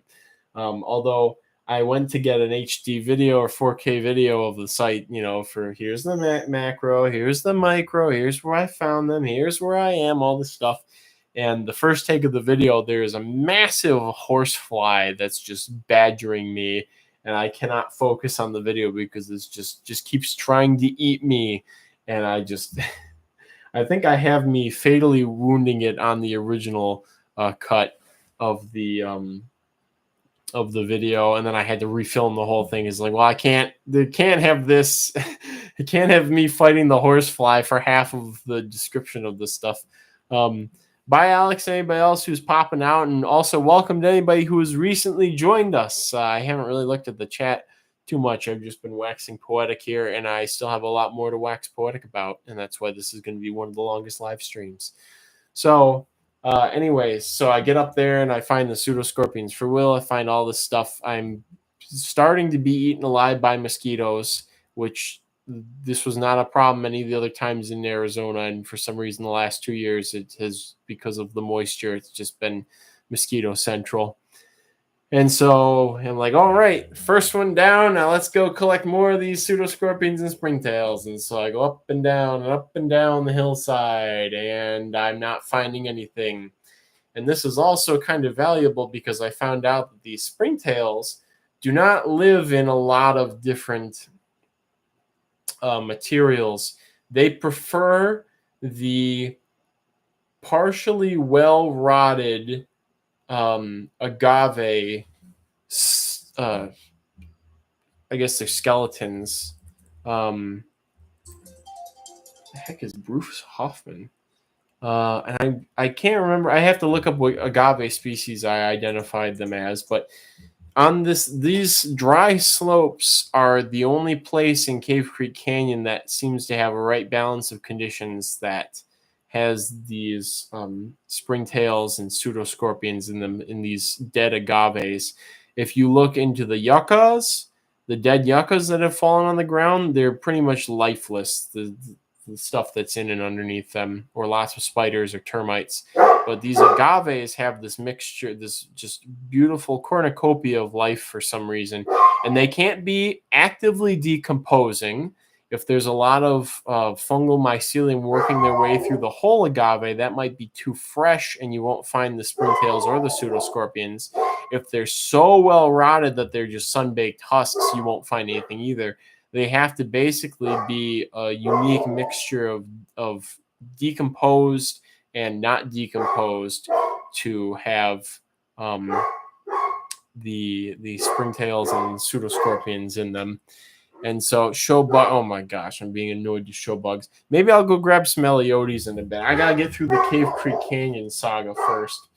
So I went up and down the mountainside and found like one more agave that had a couple of pseudoscorpions and a couple of springtails in it, but it was nothing like I had anticipated, having so much luck with the first thing that I flipped. So I went looking for the centipedes, which Kai is currently doing the sequencing for. You should show the big bugs we found out by the cows. Big bugs. Oh, the Eliodes acuta. Yeah, I could do that in a bit. So I haven't even gotten to that part of the story. That would be a great place for me to wrap everything up on. So just wait until that. So, flipping rocks, found one of the centipedes that we all needed, and it was quite small. The other group found two of them. They were at lower elevation. I guess one of them was right in the campsite even, and they are very beautiful centipedes. Kai is doing the molecular work to see what they are, because I think that based on where they're found and their morphology, that they are something unique. Samson, if you ask again, I'm going to get Mark's decrepit old crested gecko, and that's going to be the bug that I show. Anyways, so that was daytime in Cave Creek Canyon. At some point, we went up and looked for vinegaroons. I did find one vinegaroon. We went up to the waterfall there, and I went through the water and dinged the bottom of my car on a rock, and it pulled the plastic protection stuff down, and that was a thing, because then eventually when we went on the freeway, I had to cut it, and then I had to duct tape it so it wouldn't fly down in the wind and pull off the whole bottom of the car. Found some communal spiders up in Paradise that were living in a red rotted log. They look kind of like bugs. We are the bugs. They look kind of like little desiccated dead bug husks, and then when you disturb them, they open up and they run around. But they're definitely communal because they were all in the same web and different life stages too. So the physocyclists from the last trip, I put them into a full big setup and was like, yeah, we're going to get babies out of this. This is going to be great now that they got space and all this stuff. And I think they like ate each other or died off down to like a pair, because one of them has a bunch of eggs with it right now. So we're going to see what happens with that. But I'm also, now we have these other small, tiny communal spiders that hopefully will breed faster than the freaking physocyclists, because it's been a year. I need another generation, please. So where was I going before I went on the tirade? Cave crickets up there, some termites. Tennyson, I did not find any catalpa, unfortunately. I think the other group that went out before me did find some catalpa. So later that day, set up the light fixtures. It was warmer. And Madison and I go out to Portal and to Rodeo to go look for stuff. And there were rattlesnakes, a big chunky rattlesnake on the side of the road, little baby rattlesnakes all over the place. Kangaroo rats. It was like every 500 feet on the road, there was a kangaroo rat. And I was like, all right, time to culture kangaroo rats. So we tried to catch them. I accidentally hit one little niblet with the car. It was like, I was so upset. The trip was 12 days. 12 days. Yeah, I was very upset about hitting the little niblet, but there were so many kangaroo rats everywhere because there's so much grass and there's so much moisture that they just have so much food. So we ended up catching 3 kangaroo rats. You're asking to get hentai virus. We caught 3 kangaroo rats, and they were all males, so I let them all go, and it was unfortunate. So went back out to the Desert Museum area, didn't really find much. Oh, no, I did find more Aranavega there underneath the dead yucca, as well as some really weird millipedes that weren't orthoporous. Alan, you remember what they were. I'm getting to the mouse, Mads. I can't remember what those weird millipedes were, but I found a couple of them. I found 4 of them underneath the yucca with the sand roaches. And thus, Adapethalid, yeah. So I found 4 of those, and I think there's at least a pair of the 2 bigger ones look like a pair. So we're going to see if I can actually get them to do something. So it was pretty good to go off in the other direction and look around for stuff. Did not find any more pocket mice there, but on the way back to the campsite through Portal, that was Madison and I's obsession, was to find another pocket mouse for the female that I had caught the night before. And so we're driving, and is that a pocket mouse? No, didn't really look. Was that a pocket mouse? Oh, there was a toad. Oh, it's a toad. Oh, it's a little kangaroo rat. Oh, no, I don't think that was. I think there was something else. And so we're driving, and eventually we're just like, all right, we give up. And so we're getting out of the more desert area and more into the more grassland proper as you get closer to Cave Creek Canyon, etc. And I'm just kind of like zoned out a little bit. And all of a sudden, here goes a little pocket mouse across the road. Stop the car, jump out of the car. Mad's keeping an eye on it. I'm like, where'd it go? Where'd it go? She's like, I think it's over here. I lost sight of it. I run into the little shrubby mesquites. My clothes, my legs are getting all torn up. Scaring the thing out onto the road, trying to chase it down with a net, with the container, all this stuff. We're running back and forth, up and down the road, and this little teeny tiny pocket mouse, it's like the size of my thumb, is just like outpacing me at every turn. And man, it's like over here, it's over here. It runs off into the mesquite. It's over here, I think. And I see a rock. It's like this big boulder. Like it's gotta be hiding under. It's gotta be. Flip the boulder. Then the mouse runs out. All this stuff. I think we were chasing this thing for 15, 20 minutes because I can't just grab it with my hands. I'm going to get bitten. I'm going to get hentai virus, as Alan said. I tried to get it threw the net down. I was like, I thought I got it in the net. Then I didn't get it in the net. So like, we got to just get this thing. We just got to get this thing. And Madison, did I catch it with the net eventually, or did I end up catching it with the container? I can't remember because it was all just one frantic blur. But in the end, after so much work, chasing the thing out of the brush, okay, I finally got the thing with the net. And I was just like, no, okay, that wasn't one of the kangaroo rats then. Finally got it with the container. I was so happy. And then I was like, wait a minute, I don't have a lid. And I'm like, Mads, we need a lid. And Mads runs back to the car and I'm like, never mind, I have it in my pocket. And so I put the lid on, we get this thing. And I'm so happy. We're so happy. We finally caught a male and female pocket mice. Take it back. And I'm like, okay, I need to put it in a container because it's going to chew out. And so I did that. And then I think by the next day, I think it was okay by the next day, even though I had put it in a container. And then we went to leave Cave Creek Canyon. I said, okay, I got to go up the mountain one more time. Not coming back here for who knows when. I need to get more springtails. I need to get more pseudoscorpions for Will. So I go back up the mountain. I'm shirtless and I'm haul around the freaking strainer with the bucket with all the gear for looking for springtails and stuff. And I think I found a couple more field crickets up there, which was good because I'm working with people who are doing phylogenetics and stuff on cave crickets, and they need all localities, all kinds of different species. So like, okay, this is good. And I did find one more agave that had the pseudoscorpions and springtails in it. So in fact, it had two species of pseudoscorpions in it. One that I don't think Will knew he wanted. And so I was like, okay, this was worth it. And go back to the car. Mads, do you remember we drove to after that? Was this a drive to Roswell? No bug, no mouse, no Victor. Terrible live stream. I can't remember if we went to... No, we took off and went to Boland's Old West Trading Post in Las Cruces. Originally, I was supposed to... Crying and throw up, right? You know what? I'm gonna get this freaking decrepit crested gecko, and you guys can stare at this thing while I'm talking.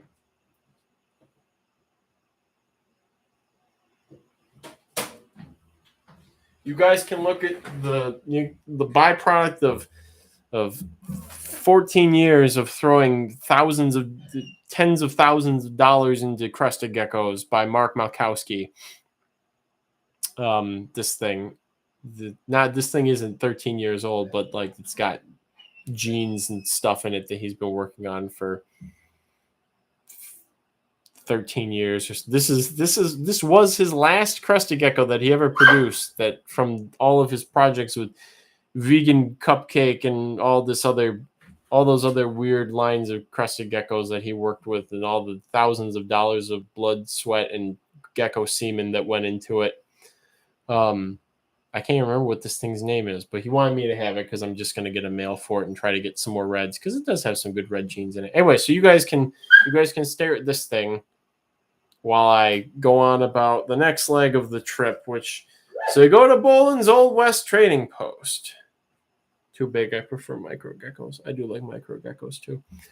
So go to Boland's Old West Trading Post, which I had sort of a sappy moment in the stream last time when I was talking about the trip, maybe, or at some point when I talked about going there. How we've been there, I think, on almost every trip. And I was sad because the last time I went there in September with Will, you do not get to eat the gecko. The last time I went there in September with Will, I still saw evidence of where I had fisted burrows from 3 years prior, 2018, 3 years prior. And I was like, oh no, I've irreparably damaged the desert ecosystem. I'm a bad person. I damaged this 50-foot by 50-foot square section of creosote scrub out of 500 by 500 miles of creosote scrub. And I fisted the burrows. That's how I find the Aranavega. And so I go there this time, and lo and behold, Las Cruces finally got some heavy rains in 3 years, and all evidence of anything that I had done or my presence at all was completely washed away. You couldn't even see any of the old burrows that I had worked on. It was all just completely smoothed out. So yeah, I was like, okay, well, I have no remorse then now. So I went and found some new burrows to fist, and found plenty of healthy Aranavega this time around. Last time in the fall, when I was pulling them out of the burrows, I was finding like first through third instars, and most of them were like dying as I pulled them out. It probably had been extremely dry there. And now that there had been some heavy rains and things were lushening up, they could actually... This message is held for review. Show. God, I want to fist some burrows right now. Literally me, fam. So anyways, so Las Cruces. So I went and I found a bunch more of Boland's Old West Trading Post, because maybe that was another group that had a grain mite problem during the winter last year. And now I've got everything in big boy setup, so that shouldn't be an issue. So found some spider beetles, found some silverfish there, all around good stop, as it always is. And then we were onwards. So we were supposed to do the gecko is chilling. We were supposed to do a Texas. Yes, fisting is the most accurate word. I can't Aranavagina. This is you can't. There's no way. I've tried to describe this to air quotes professionals and non-air quotes professionals.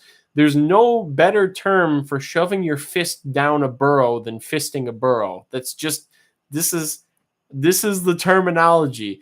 Just like Will and I have agreed that the technical term for pseudoscorpion eggs when they're on the female's body is to call them niblets. It's, you know what you're talking about. I'm not probing, I'm fisting. You know what you're talking about when you say, oh, this pseudoscorpion has niblets.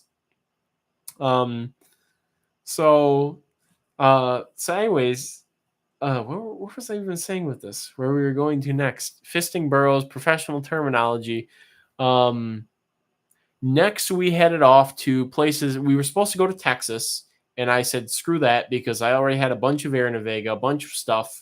I was quite happy with what I had found, and the boys had already gone through Texas before me, and Kai said, oh, it's super dry. Don't even bother going to Fort Davis. So I was like, okay, we're not going to do that then. It sounds like a waste of time. And so we ended up, they said that they had a good spot for Eremoblata. Now, we talk about Aranavega a lot on this channel, but Eremoblata is another species of sand roach that deserves the name sand roach better than Aranavega, because they're free living in the sand. The majority of Aranavega are not free living. They live in burrows, or they live in association with beetle larvae, or they live in leaf litter and whatnot. So Eremoblata is the actual sand roach. Aranavega means sand wanderer. Eremoblata means sand roach. So the actual Aranavega, the actual sand wandering sand roach, is actually Eremoblata, and they are fuzzy, extremely fuzzy and hairy. They look like they're wearing little cowboy chaps. The adult females look like they're wearing little cowboy chaps on their rear legs. I kind of think that a fair common name would be cowboy roach, because where we ended up going to find them, there were a bunch of it's open rangeland, and they that's where one of the places they're found is these vast it's like sagebrush scrubby areas, but not I guess not enough, either wet enough or not dry enough to have creosote and a lot of mesquite and stuff like that. So this location for Rimablata is just east of Roswell. And so this is where Mads and I headed to next, was Roswell. So we entered through southern Roswell, which is a bit of a rough area if you're just passing through and wondering, this is where all the aliens and Alamau stuff is. It's like here, this is a little sus, a little sussy and mogussy. This is a very spicy stream, I should also add. I will not disclose the actual location, but it is east of Roswell. So we go through southern Roswell and we carry onwards to this location to find the Rimablata. We pull up, get out of the car. The first thing you notice is that the night sky is just beautiful. And it's that way in a lot of places in Arizona, but I get the feeling that a lot of Arizona has become very built up in the last 30 or 40 years. And so even the one place where I sort of looked at the night sky and was very enamored on my first Arizona trip was in Miller Canyon. And since then, when I described the place to Kim, he was, oh yeah, there's like one little town a couple miles away. And since Kim had moved to Michigan 10-ish, maybe more years ago, that city and that whole area has really started to build up, and you can see the light pollution affecting the night sky. And so even though I got there when, still a really good view, you could still see the creeping inwards of human habitation is really turning a lot of the wild sky areas into light polluted zones. But this area near Roswell being famous for its Alamau and alien viewings. I did take some pictures actually, Kim. I can attempt to show the pictures I got in Roswell.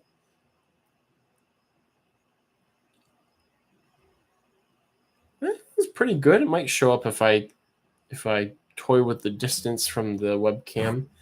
But this is with very little exposure, tinkering, or anything on my phone. You can see some pretty good details in this just very casually taken night sky picture near Roswell, which is why people go there, is because you can see all kinds of meteorites and government aircraft and Alamaus and whatnot.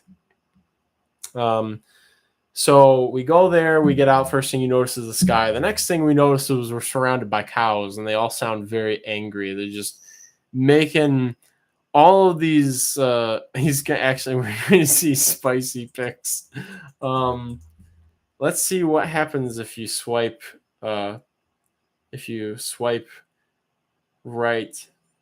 Oh, this is what this is what you see if you swipe to the next picture in the queue. Very spicy. So we get out there, angry cows everywhere, and we're ready to go. We're ready to find these Rimablata. And I have to say, this was the worst bug to find, maybe on any trip. They are so scattered throughout these grassy areas, and you could try and look for a pattern to where you could find them. Like we were like, okay, here's like a little grassy area. It's got some loose sand under it. There's like some rabbit poop on top of it. There's gotta be one here. Look through. Okay, there's nothing. Go over this other area. Okay, here's the grass. We're gonna look through. Okay, here's one nymph. Okay, now we gotta look around here. One nymph, and there's nothing within like a 5-foot radius of the thing. And so I just kept digging through all this sand, and we kept hunting and searching, and Mads would point out a spot. And at one point we hit the jackpot. One of the spots she pointed out had an adult female. And so ended up finding about 7 or 8 eremoblata total, including 2 adult females and a bunch of nymphs. 2 nymphs I definitely squished when I uncovered them, and one of them recovered and one of them died, unfortunately.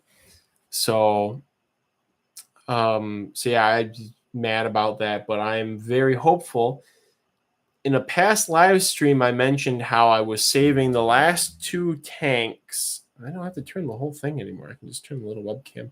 I was saving the last 2 tanks down here for life roaches, which were going to be the an eremoblata species. There's only 2. Alan and I kind of think the North American, they need to be split up a little bit more. But anyways, and the large free-living, or mostly free-living, Aranavega from around Yuma. Well, Alan ended up finding the large semi-free-living Aranavega. I think he thinks it's investigata. We'll see when we get a mail, and I can send it off after it's fulfilled its natural obligations. Send it off to Heidi Hopkins to identify. But then I also have the eremoblata cage now too. There were Aranavega, free-living Aranavega at this location too. The first roach that I found was an adult female Aranavega, and having not seen eremoblata in a while, I was like, Alan, is this an eremoblata? And it was an Aranavega. So, but now I have those set up as well. I found 2 adult females and 2 nymphs. So pretty good chance that whatever those Aranavega are, we're going to get a culture started of them. So let's see, moving on from there. So that we did catch another pocket mouse here. It is no doubt a different species from the one that we found in Portal. So that's unfortunate. Oh, the pocket mouse. So at some point found out that the male pocket mouse, which we chased countless stretches of feet for 20 minutes at full pace, unfortunately passed away. So the one we spent all the time trying to catch, it unfortunately died. The other 2, the one that we found in Roswell, and the original female that we caught in Rodeo are both alive and well, though. So I'm currently talking to somebody who lives in extreme southeastern California who will hopefully be able to get me some small groups of things that I wanted from there, and hopefully be able to get me some pairs of pocket mice, because I do really want to work with them, as I do have my little... Will and I have our shared fixation on rearing small mammals. So, or tiny mammals, I guess. .000. Sorry, can't. What was I going to say? So anyway, so Roswell. So we found those. We found probably the biggest darkling beetle I've ever seen in terms of sheer presence. In Roswell, which is Eleodes acuta. You see pictures of stuff online and you don't know how big they are. You can see the numbers for like how long they are, or that information may not even be available. But Eleodes acuta, this is a huge Eleodes. It's bigger than Suturalis, it's bigger than Obscurus, and it has a larger presence than Eleodes spinipes does. So I collected a couple of those too. Hopefully they'll get propagating. They don't seem as surface active as a lot of other Eleodes are. They're a bit more introverted. So, but it would still be cool to get a colony going and to make them available because of just how big they are. And they do have a pale, some more like a blood red stripe down the center of their back. And I will go and get and show those very shortly as soon as I wrap up everything, because we do have a little bit more to go. So, Russian bot flashbacks. So the next day we get back, get our hotel room. It's like 2 or 3 in the morning. I have to, not a paid promotion. Let me just pitch this. The Super 8, Motel 8, Super 8 in Roswell is probably the nicest hotel, motel, anything I've ever stayed at in my entire life. And it was only like $60 for the both of us for one night. they got aliens all over the place. They got Alamaus. They got a dummy thick Alamau carving in the parking lot. And the lady at 3 in the morning or 2 in the morning was the nicest human. Oh, what are you guys doing here? Oh, you're from Michigan. That's really just so pleasant all around. Found out again that the hotel was only $60. And then there were a couple places we stayed at where I go in and it's like a look through a slit. It's another Super 8 and they're all independently managed franchise. But you go in, they open like a little slit. They're like, it's going to be $120 for the night. And there's no this. And there's that, oh, it's a very good room. Don't worry about the room. It's very good. And then we go there and the door doesn't close and the water is, it's just so crazy. But so anybody who's traveling, the Super 8 in Roswell, great price, great service, great everything. The room itself was amazing, etc. So yeah, the next before we have even seen a bug, I will get the acute. I gotta wrap up the story though. Otherwise I'm gonna lose my train of thought. How many times have I been sitting here talking and been like, where was I? What was I saying? Let's see, what was I gonna say? You got here's a crested gecko. It's a bug if you stretch the definition far enough. Hispalabilis. Let me see. The only Eleotes we saw there was, Hispalabris. That might be the one that was all over Colorado City, actually. So, yes, I think I did get Hispalabris. Maybe. So, here we go. This is very 90s. I look like a Pokemon trainer. This gecko's name should be Pikachu. Maybe that's what its name will be now. Pikachu the crested gecko. It's got Pikachu-esque colors. Anyways, so daytime comes. You see those a lot just around my Tennyson. You need to send me some of those Eleotes, Hispalabris. They could also be obscura. Obscura, I think, is more common, but if they are Hispalabris, I do want them. Anyways, so Roswell during the daytime, the part of town that we were in was just a treat. It was everything I hoped Roswell would be and more. The lampposts have little alien eyes on them. All of the fast food chains have like alien statues, like holding up milkshakes and stuff. There's just the insurance ads have people getting abducted by UFOs. It was just great. We went to some store called the Invasion Station. I got Will as a present for existing and also kind of halfly as a wedding gift, the ash bowl thing with the alien taking a gigantic drag on a bong, two-handed with little creepy alien feet sticking out. And I got some anime. I don't have it on right now, but I had got some like anime alien girl alien motorcycle rider stuff. It was just great. That was such a great spot just for the bugs and for the memes. So.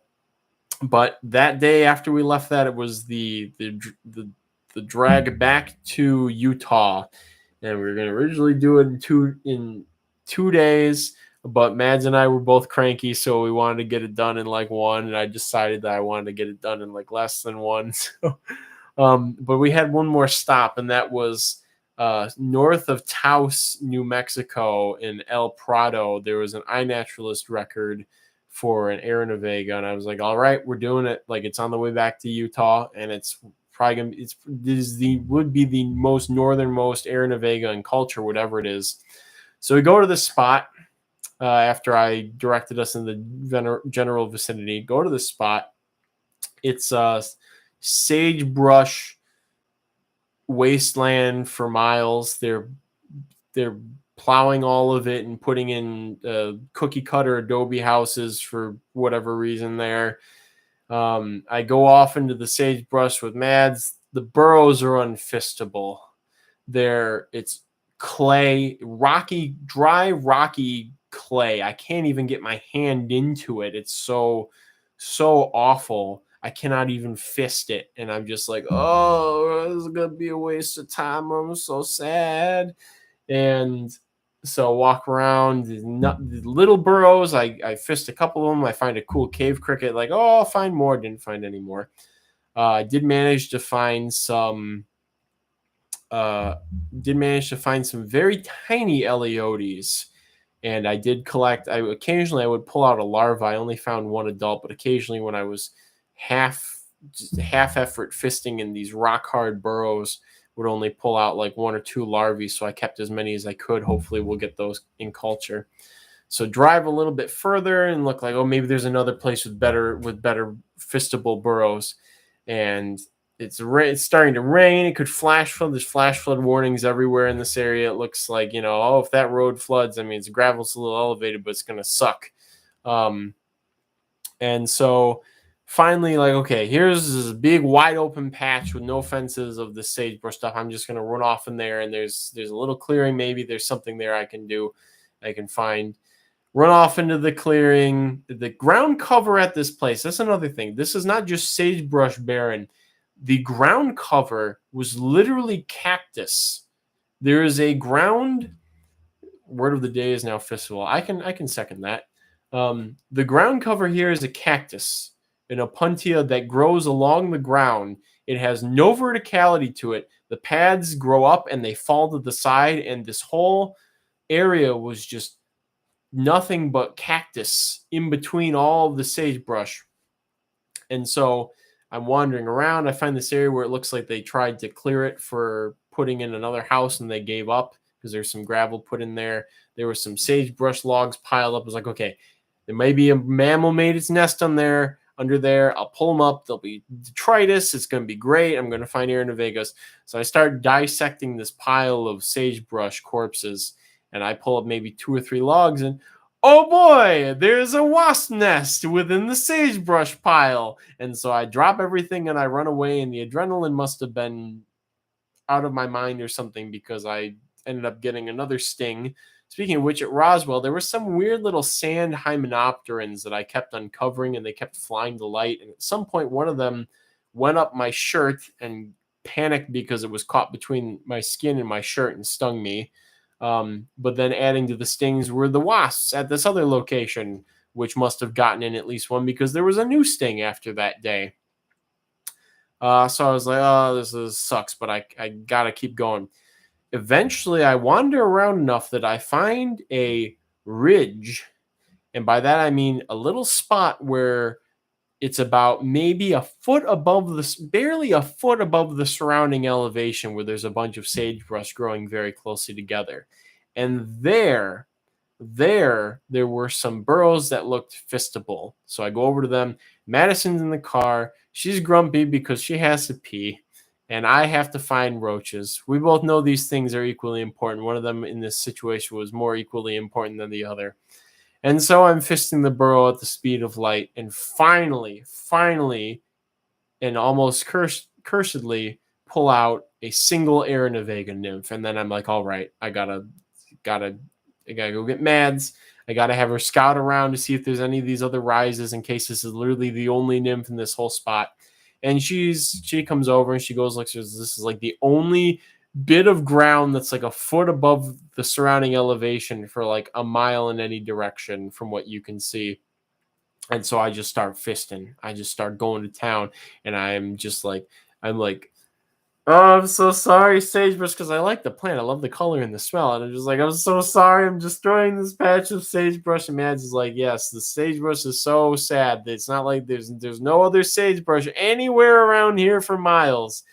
And so I worked that whole burrow complex back and forth, and I finally found maybe like 15 or so nymphs. And at some point I went to step and get in the middle of the sagebrush to get a better angle to get into the burrow, and the burrow collapsed under my foot, and I was like, there could be Aeronavega in there. And so I start excavating everything, and I find a beautiful, extremely long-winged adult male Aeronavega. It's still alive, has the longest wings, the largest wings to body ratio of any Aeronavega I have ever seen. And it's this very nice, solid, ghostly white color. It's just like, yes. Unfortunately, did not find any adult females, found a subadult male, but I have more than enough to justify my actions to me. And do I have a photo of that one? Probably. Probably not, actually, because I wanted to get out of there. And at this point, I had run out of containers, so I had to use the non-ventilated screw-on lid ones that I had bought at the gas station.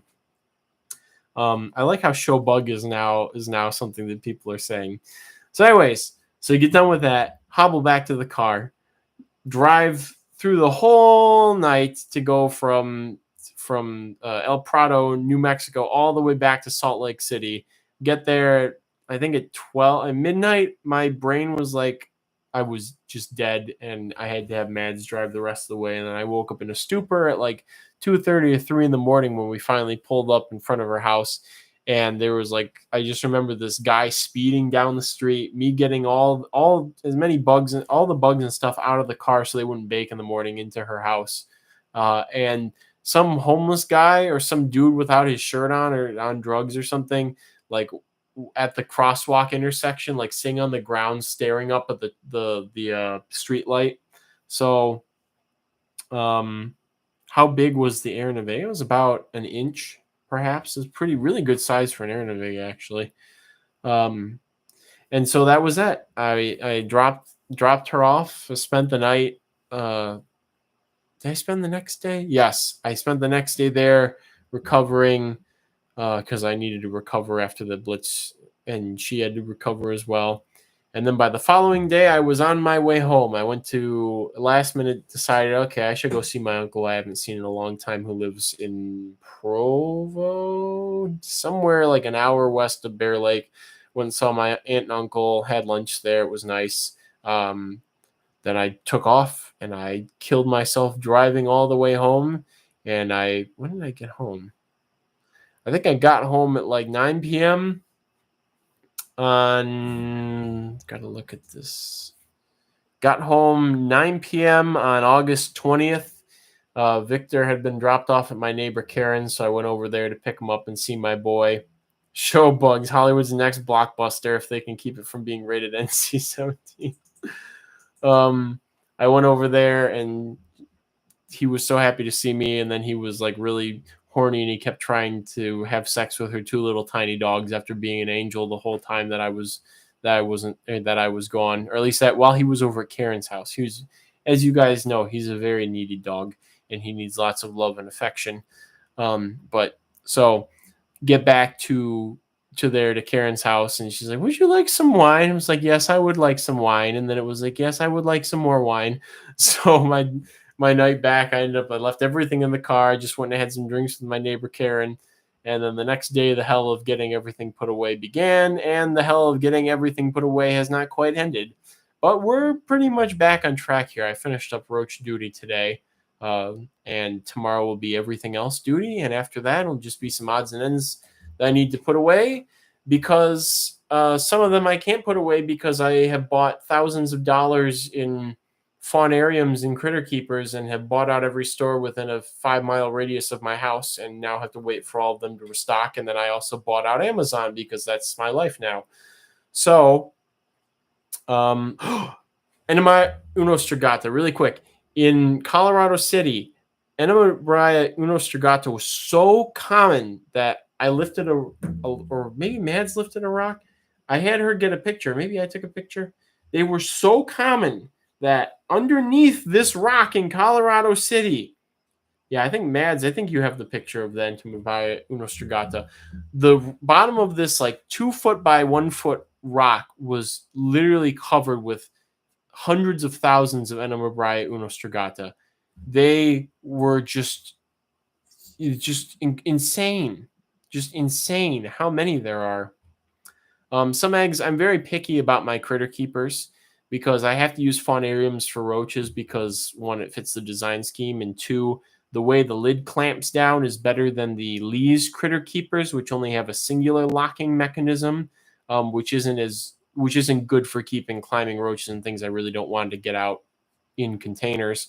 But it's fine for isopods because, I mean, I'm also a little bit paranoid about anything getting out. So maybe you did send me the pic. Was it in Snapchat or was it in oh, here we go. Oh yeah, here we go, chat. You want to see some bugs? Here. You can see how the underside of this rock, everything gray in this picture, every single little gray granule that you see is an Entomobia Uno Strigata. And this is one little snapshot underneath of the underside of this boulder. It's insane how dense they can get in the wild when they're happy. The only thing though is, let us talk about after I drink.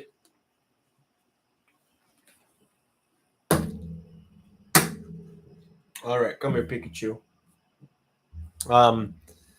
Let us talk about the losses while I was gone, because Alan likes to say, "Oh, Kyle lose all his bug because he has well ventilated setups. He lose all bug."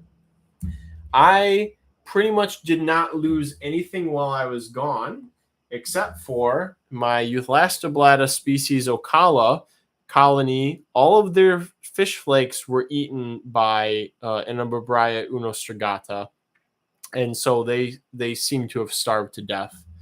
The other Euthalastoblata, which have not been invaded by unostrigata, are both fine, but I'm very upset that I lost those. And my Pseudophoraspis, which I had a subadult pair of before I left, and I thought, oh boy, we're out of winter. They're going to be very happy now that the air is humid and they're a tropical rainforest species. They're going to be perfect. Nothing bad's going to happen. Both of my subadults died. Not even molts. They just died. Just died.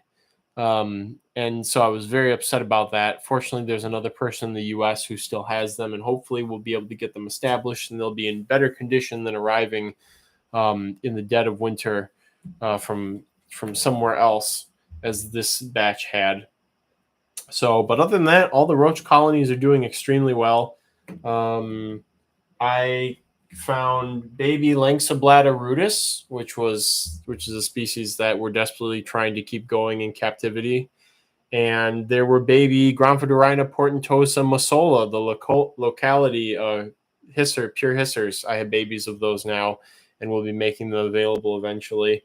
So, it was basically I think anything that happened was stuff that was going to happen whether I was here or not. I put a lot of fish flakes in those Euthalastoblata, and the Entomobria just seemed to shred it and maybe like poop into it that turns it inedible. And I had even sort of planned for this. I put a fruit, they had a piece of apple as well as a fruit, like a beetle jelly fruit cup in there too. It didn't seem to matter. So yeah, all around, pretty much everything is fine. Have white tiger isopod babies too. Most of the isopod culture, all the isopod cultures I looked into looked fine. It looked like maybe one or two localities of Vulgari were like, but they were ones that had already been having some sort of issue before I had left. So again, it was basically like I just sort of skipped forward a couple weeks and as if I had never left. So that's the ideal scenario for me going on trips and stuff. So, yeah, it was a great trip. Again, got a lot of Aranavega. It was more goal-oriented and less formal than Will and I's trip last year, where we documented everything. And, of course, the second I got home, I had a list of all the Aranavega that I had collected. I'm going to have to go back through and rewrite the list and re-record what I have, because it's not just what I collected, but also Alan, Kai, and Jihu collected things from me too, and those were also sent here and or given to me. So I put all of that stuff away as well.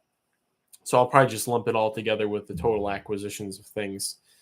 Happy that the one Vulgari you showed me is having babies. I can't remember. It was more yellowish, right? I think that was the Vulgari. Anyways,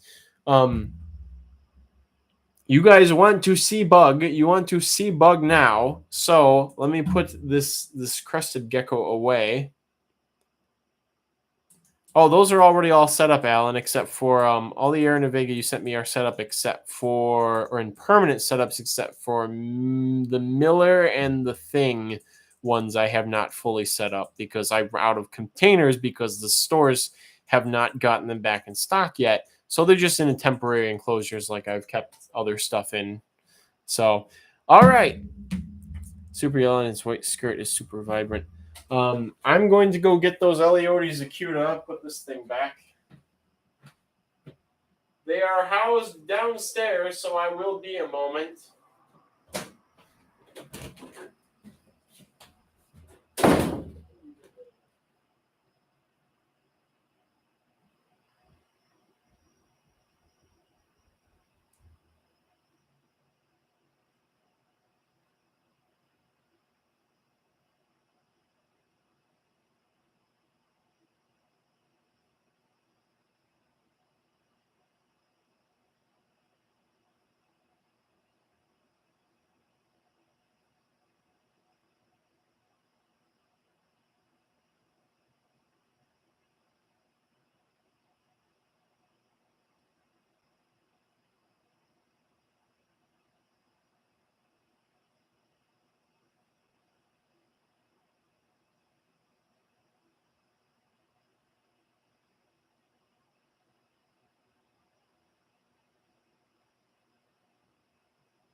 All right.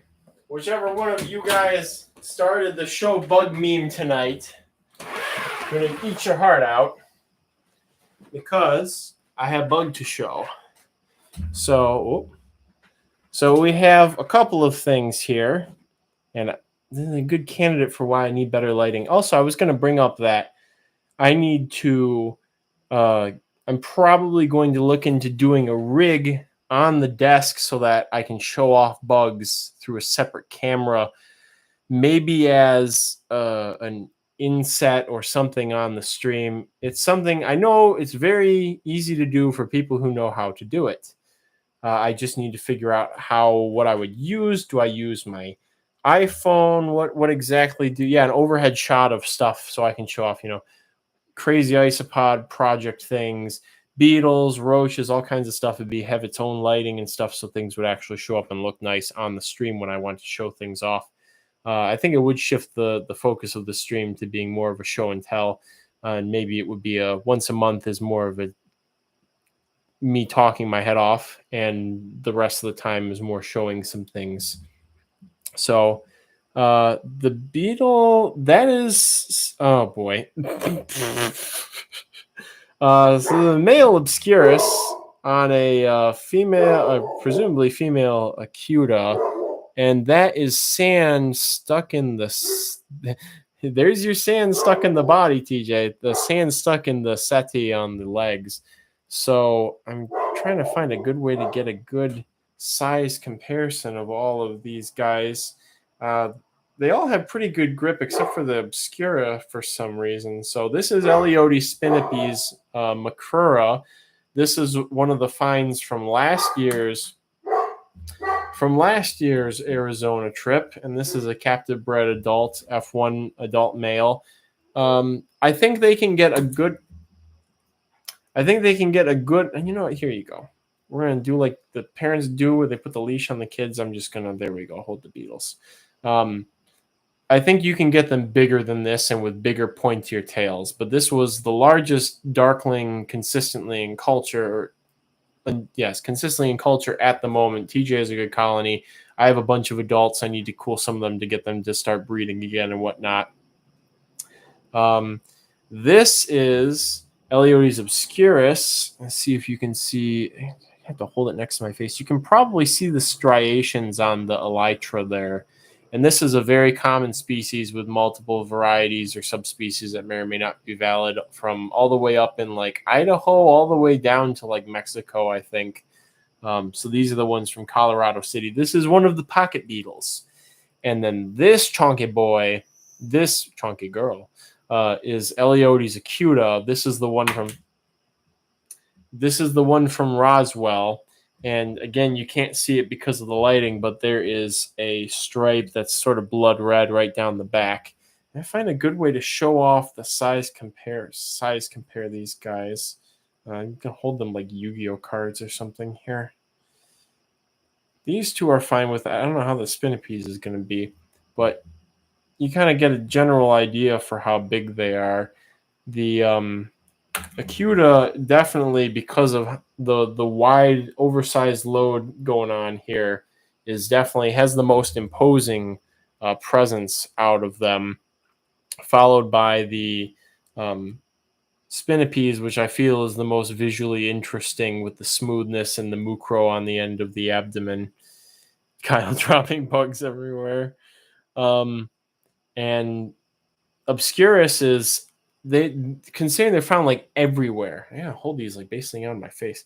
Considering they're found like everywhere, it's a very easy species to work with. I used to propagate Suturalis abundantly, and I lost a colony because probably the first move was when I lost the colony of Suturalis. But Obscurus are basically the same. I think they average a little bit smaller than Suturalis, and they don't have the very prominent red stripe down the back. So I would like to work with Suturalis again, although if these Acuta do very well, I might not have a reason to, because they're basically supersized, chunky Suturalis.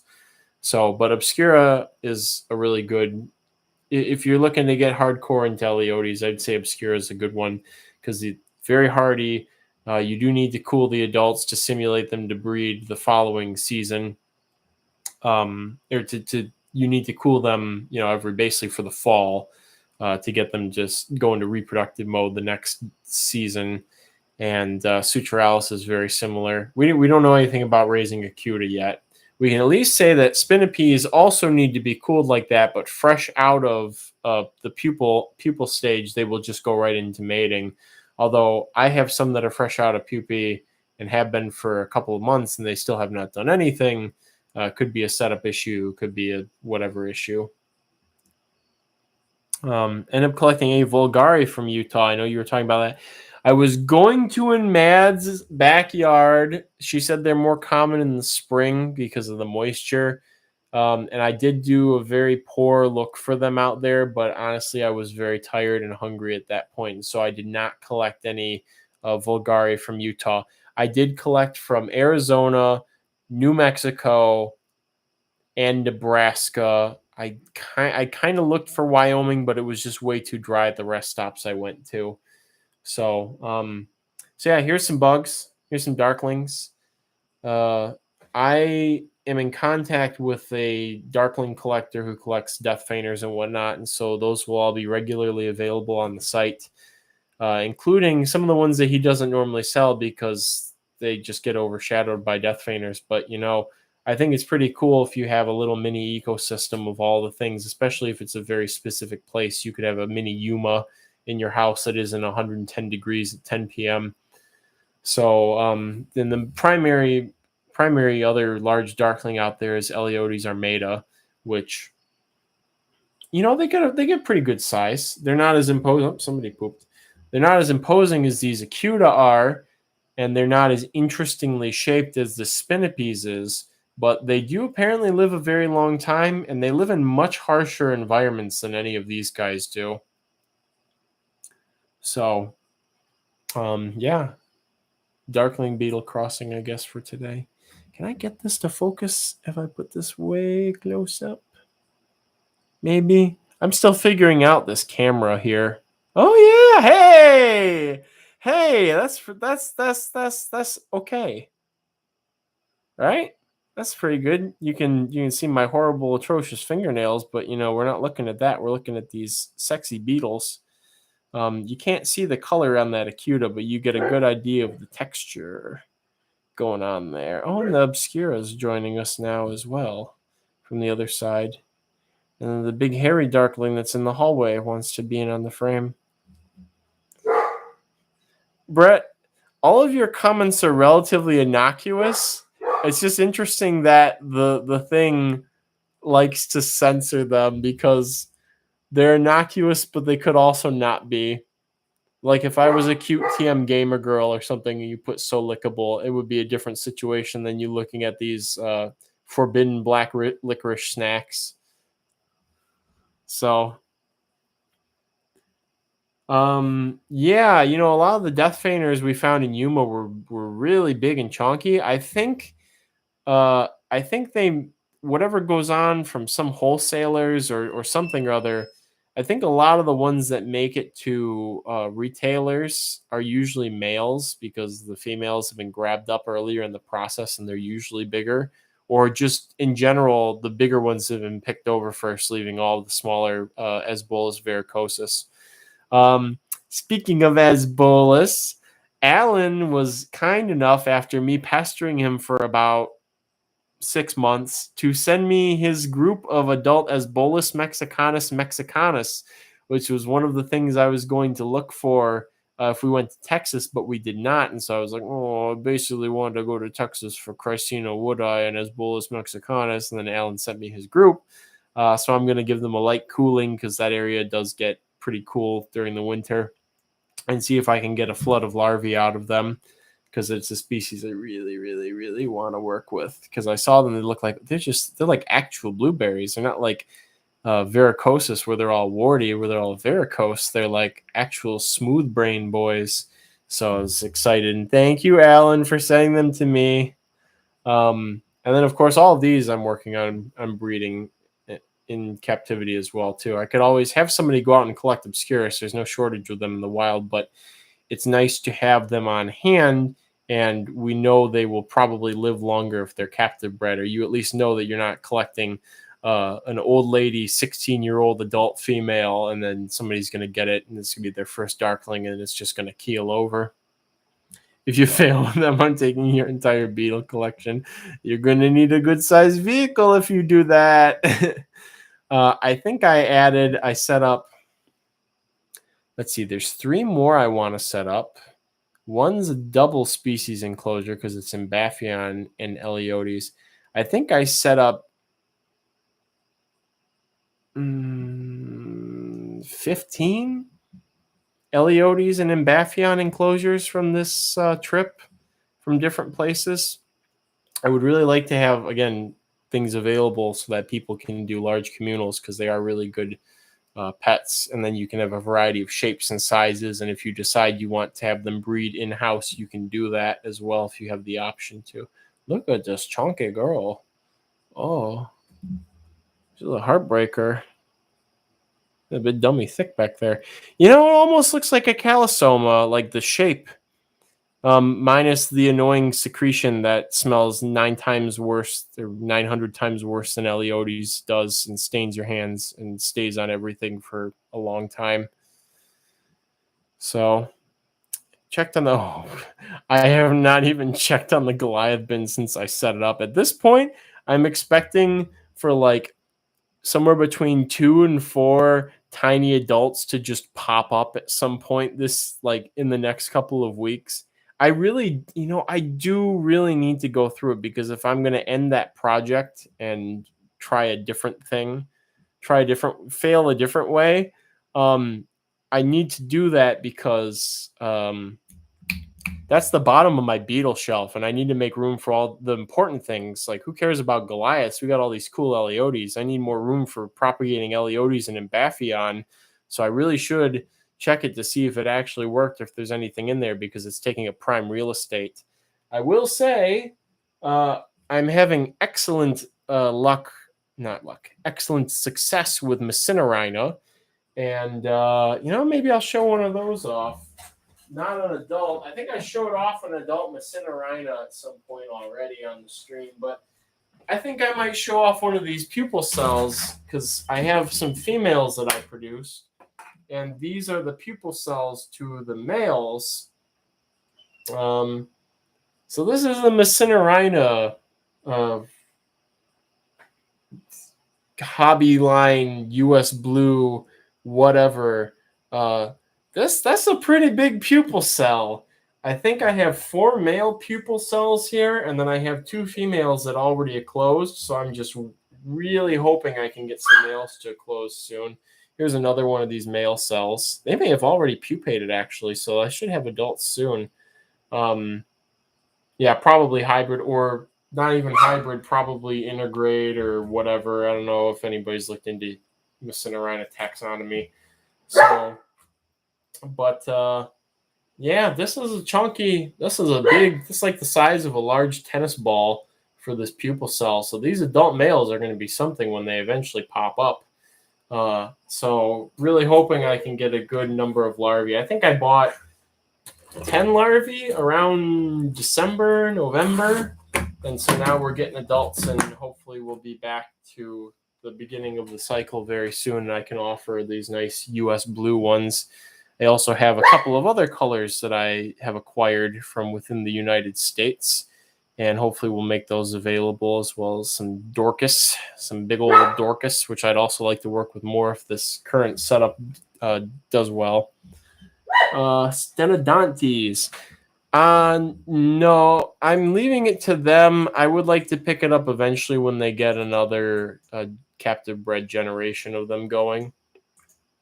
Somebody in the US has Odontolabus available right now, and I wanted to talk to them about that. I also kind of wanted to get some other some wild-caught Dynasties Grantii to get some larvae to be able to sell over the winter, because all my Grantii are still larvae and will be until next year. Cicindela are better. Tennyson, I would love to hear if you have any luck breeding Cicindela, because I think it's going to be a very difficult undertaking for many of the species. And I think you'd probably need at least a 10-gallon for even the tiniest ones, and supplemental heat, and probably cycling the adults if they live for multiple years. So, but who asked about? Oh, Tennyson asked about stenodontes. I did give the, what are those called? One moment to repile up everything. The pole boring longhorn. There's a longhorn that looks almost identical to a stag beetle, morphologically almost pretty much 1-to-1, except the antennae are different. And so I have given those a try. I found one of them, I think, when I was lighting, and I put it into a setup, and it did burrow in and through. So there, for all I know, there could end up being larvae in there. But that would be the first longhorn that I've tried to work with, little native one. But I would like to try stenodontes at some point. So, but also, I really like my cedonines, as I've made abundantly clear. I'm hoping that the Dynasties Grantii and Titius go well enough that I can feel confident working with more localities and really flexing more into them over time. So, what do you want? Okay. Come on in and say hi. The stream's almost over. Come on in. Come on. Do you want to sniff darklings? You know what happened when you sniffed darkling beetles when you were a puppy? Yeah, he remembers. Maybe I'll just do this. When he was but a wee baby, when I got back from Arizona, a Eleodes spinipes got out, and he notified me of it. He was pawing at it in the hallway, and he got it didn't squirt him, but I know he doesn't like the smell of them, and he's learned that he does not like the smell of Eleodes. So, little big baby, you know that. He's showing you guys his butt. Cave crickets hatch. Wonderful. The Pseudophilus CF meridionalis, I think, was the ones that you had. I'm still waiting for those house cave crickets to produce offspring. The big female that I wild collected died, but all the babies are growing. The tub, what was the thing called, Samson, if you're still here? Tub waterer. Tub waterer cave crickets are still alive. I think they molted. That's another one. I don't know how those are going to do in the winter when the air gets so dry, but I'm going to figure something out. Congrats on your Parkoblatta virginica female, too. I collected a bunch at U of M to get shift this back up. Collected a bunch at U of M to get a colony started because I'm roach crossing. And for future comparison work with other virginica lines. And I don't see any babies in with them, but all the adult females are fine. And there's plenty of food, so it's probably fine. Yeah, sounds like everybody's had a great month. I'm glad to be back, and it sounds like it's just pretty much all good news across the board, except for a couple of things on everybody's worlds. I said I was going to mention this at a different point in the stream again, but I forgot because I was so involved in storytelling and show bug now. No, that seems pretty reasonable for adult female virginica to be about 15 millimeters some eggs. What was I going to say? I wanted to pitch for the first weekend in October, which I believe is October 1st and 2nd, will be a big Roach Crossing live stream all day, both days event with auctions, sales, giveaways, donations, all kinds of stuff. And I wanted to bring that up again in case anybody here is just joining in now and for the dead streamers, so that they can be annoyed both at the beginning of the stream and at the end of the stream. And I hope to make it if it goes well, hopefully make it an annual event. Kim, I don't think I have the energy or the life situation to do the annual Tinley anymore. I may even come to next spring's Tinley just to look around and for the experience. But I think my days of vending Tinley, with how hard it is to get in, nowadays, and with all the stuff that I have to do to prepare for something like that, I think those days are maybe over. So, but it's a lot easier for me to do a big weekend event from home. A lot easier on Mr. Big V too. And that way I have access to my entire inventory without having the stereotypical thing that happens where somebody will be like, "Do you have this? Oh, sorry, I have more at home. I didn't bring it because I thought no one would want it." Or, "Oh, darn, I brought 10 cultures of that and I just sold out of the last one." So this way it'll be a lot more dynamic and a lot more peaceful for me. But yeah, I may. Here's the other thing: is I can't come to this fall Tinley because well, I could come on Sunday if I really wanted to, but most likely I would come to a spring show, which, as you and others have told me, is pretty much the same as the fall show now in terms of quality. So it's like, why wouldn't I? So, does anybody have any questions, comments, concerns before we wrap up this candidate for the longest Roach Crossing weekly general live stream ever? Oh, I also had something important to introduce here. We'll add to the lore of the channel and whatnot. So this was just a thought that hit me while I was driving miles and miles and miles and miles to and from the West.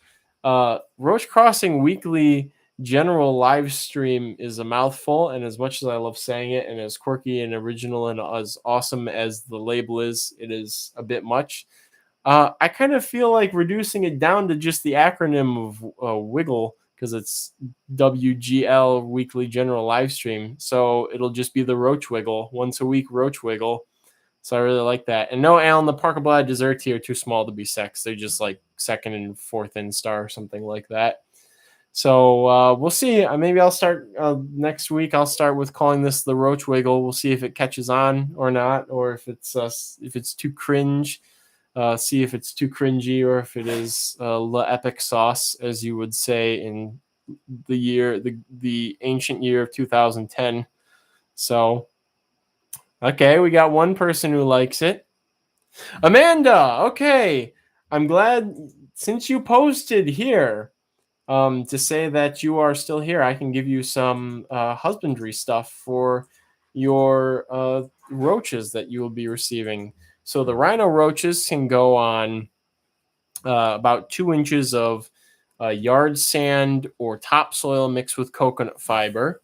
I know some people have a hard time getting either one or the other. It's important that it's yard soil and not play sand because that's manually created by blasting rocks, and the structure of the particles is much more rough and jagged versus if it's natural sand like dune sand or beach sand. The particles are much smoother, and they also hold burrows a lot better than play sand does. So if you were curious about pronunciation of the species, I've always said Macropenesthia rhinoceros and Archimandrita tessellata for those two. But anyway, so for the rhinos, that you can do that as a setup. That's what I use for my breeding setups. At this point, people have had success with rhinos in a number of different setups and with a number of different substrate depths and whatnot. So in general, they do not like to be wet. They like to be about room temperature, and warmer is fine. You will get faster growth, but smaller adults at, oh, well, I don't approve of whatever is trying to happen here. Oh boy, he's got his whatever it is. I don't even have a euphemism for that because I can't even describe what the heck's going on here. I hope these species are not reproductively compatible. They're probably they're in different subgenre, I think, so they should be fine in terms of that. Oh, I hope he's not stuck. If he's stuck inside of her, this would really suck because that might sterilize her. Subgenus Eleodes, browse. Please don't be obscura. Please don't be obscura in the subgenus. Please don't be obscura in the subgenus. Suturalis. Damn it, it's in the same subgenus. Okay. All right, so, chat, who thinks these close but still remotely related species of darkling beetles are going to produce hybrids. They're probably synanthropic, not synanthropic, sympatric. That's the word I'm looking for here. 5 billion IQ play. Probably sympatric. Oh yeah, they're sympatric. So that means they're probably reproductively isolated. Whoa, there's a lot of funky looking obscura subspecies. This one's like smoothed out. Wow. That's pretty crazy. I like that. Texas has a lot of weird ones.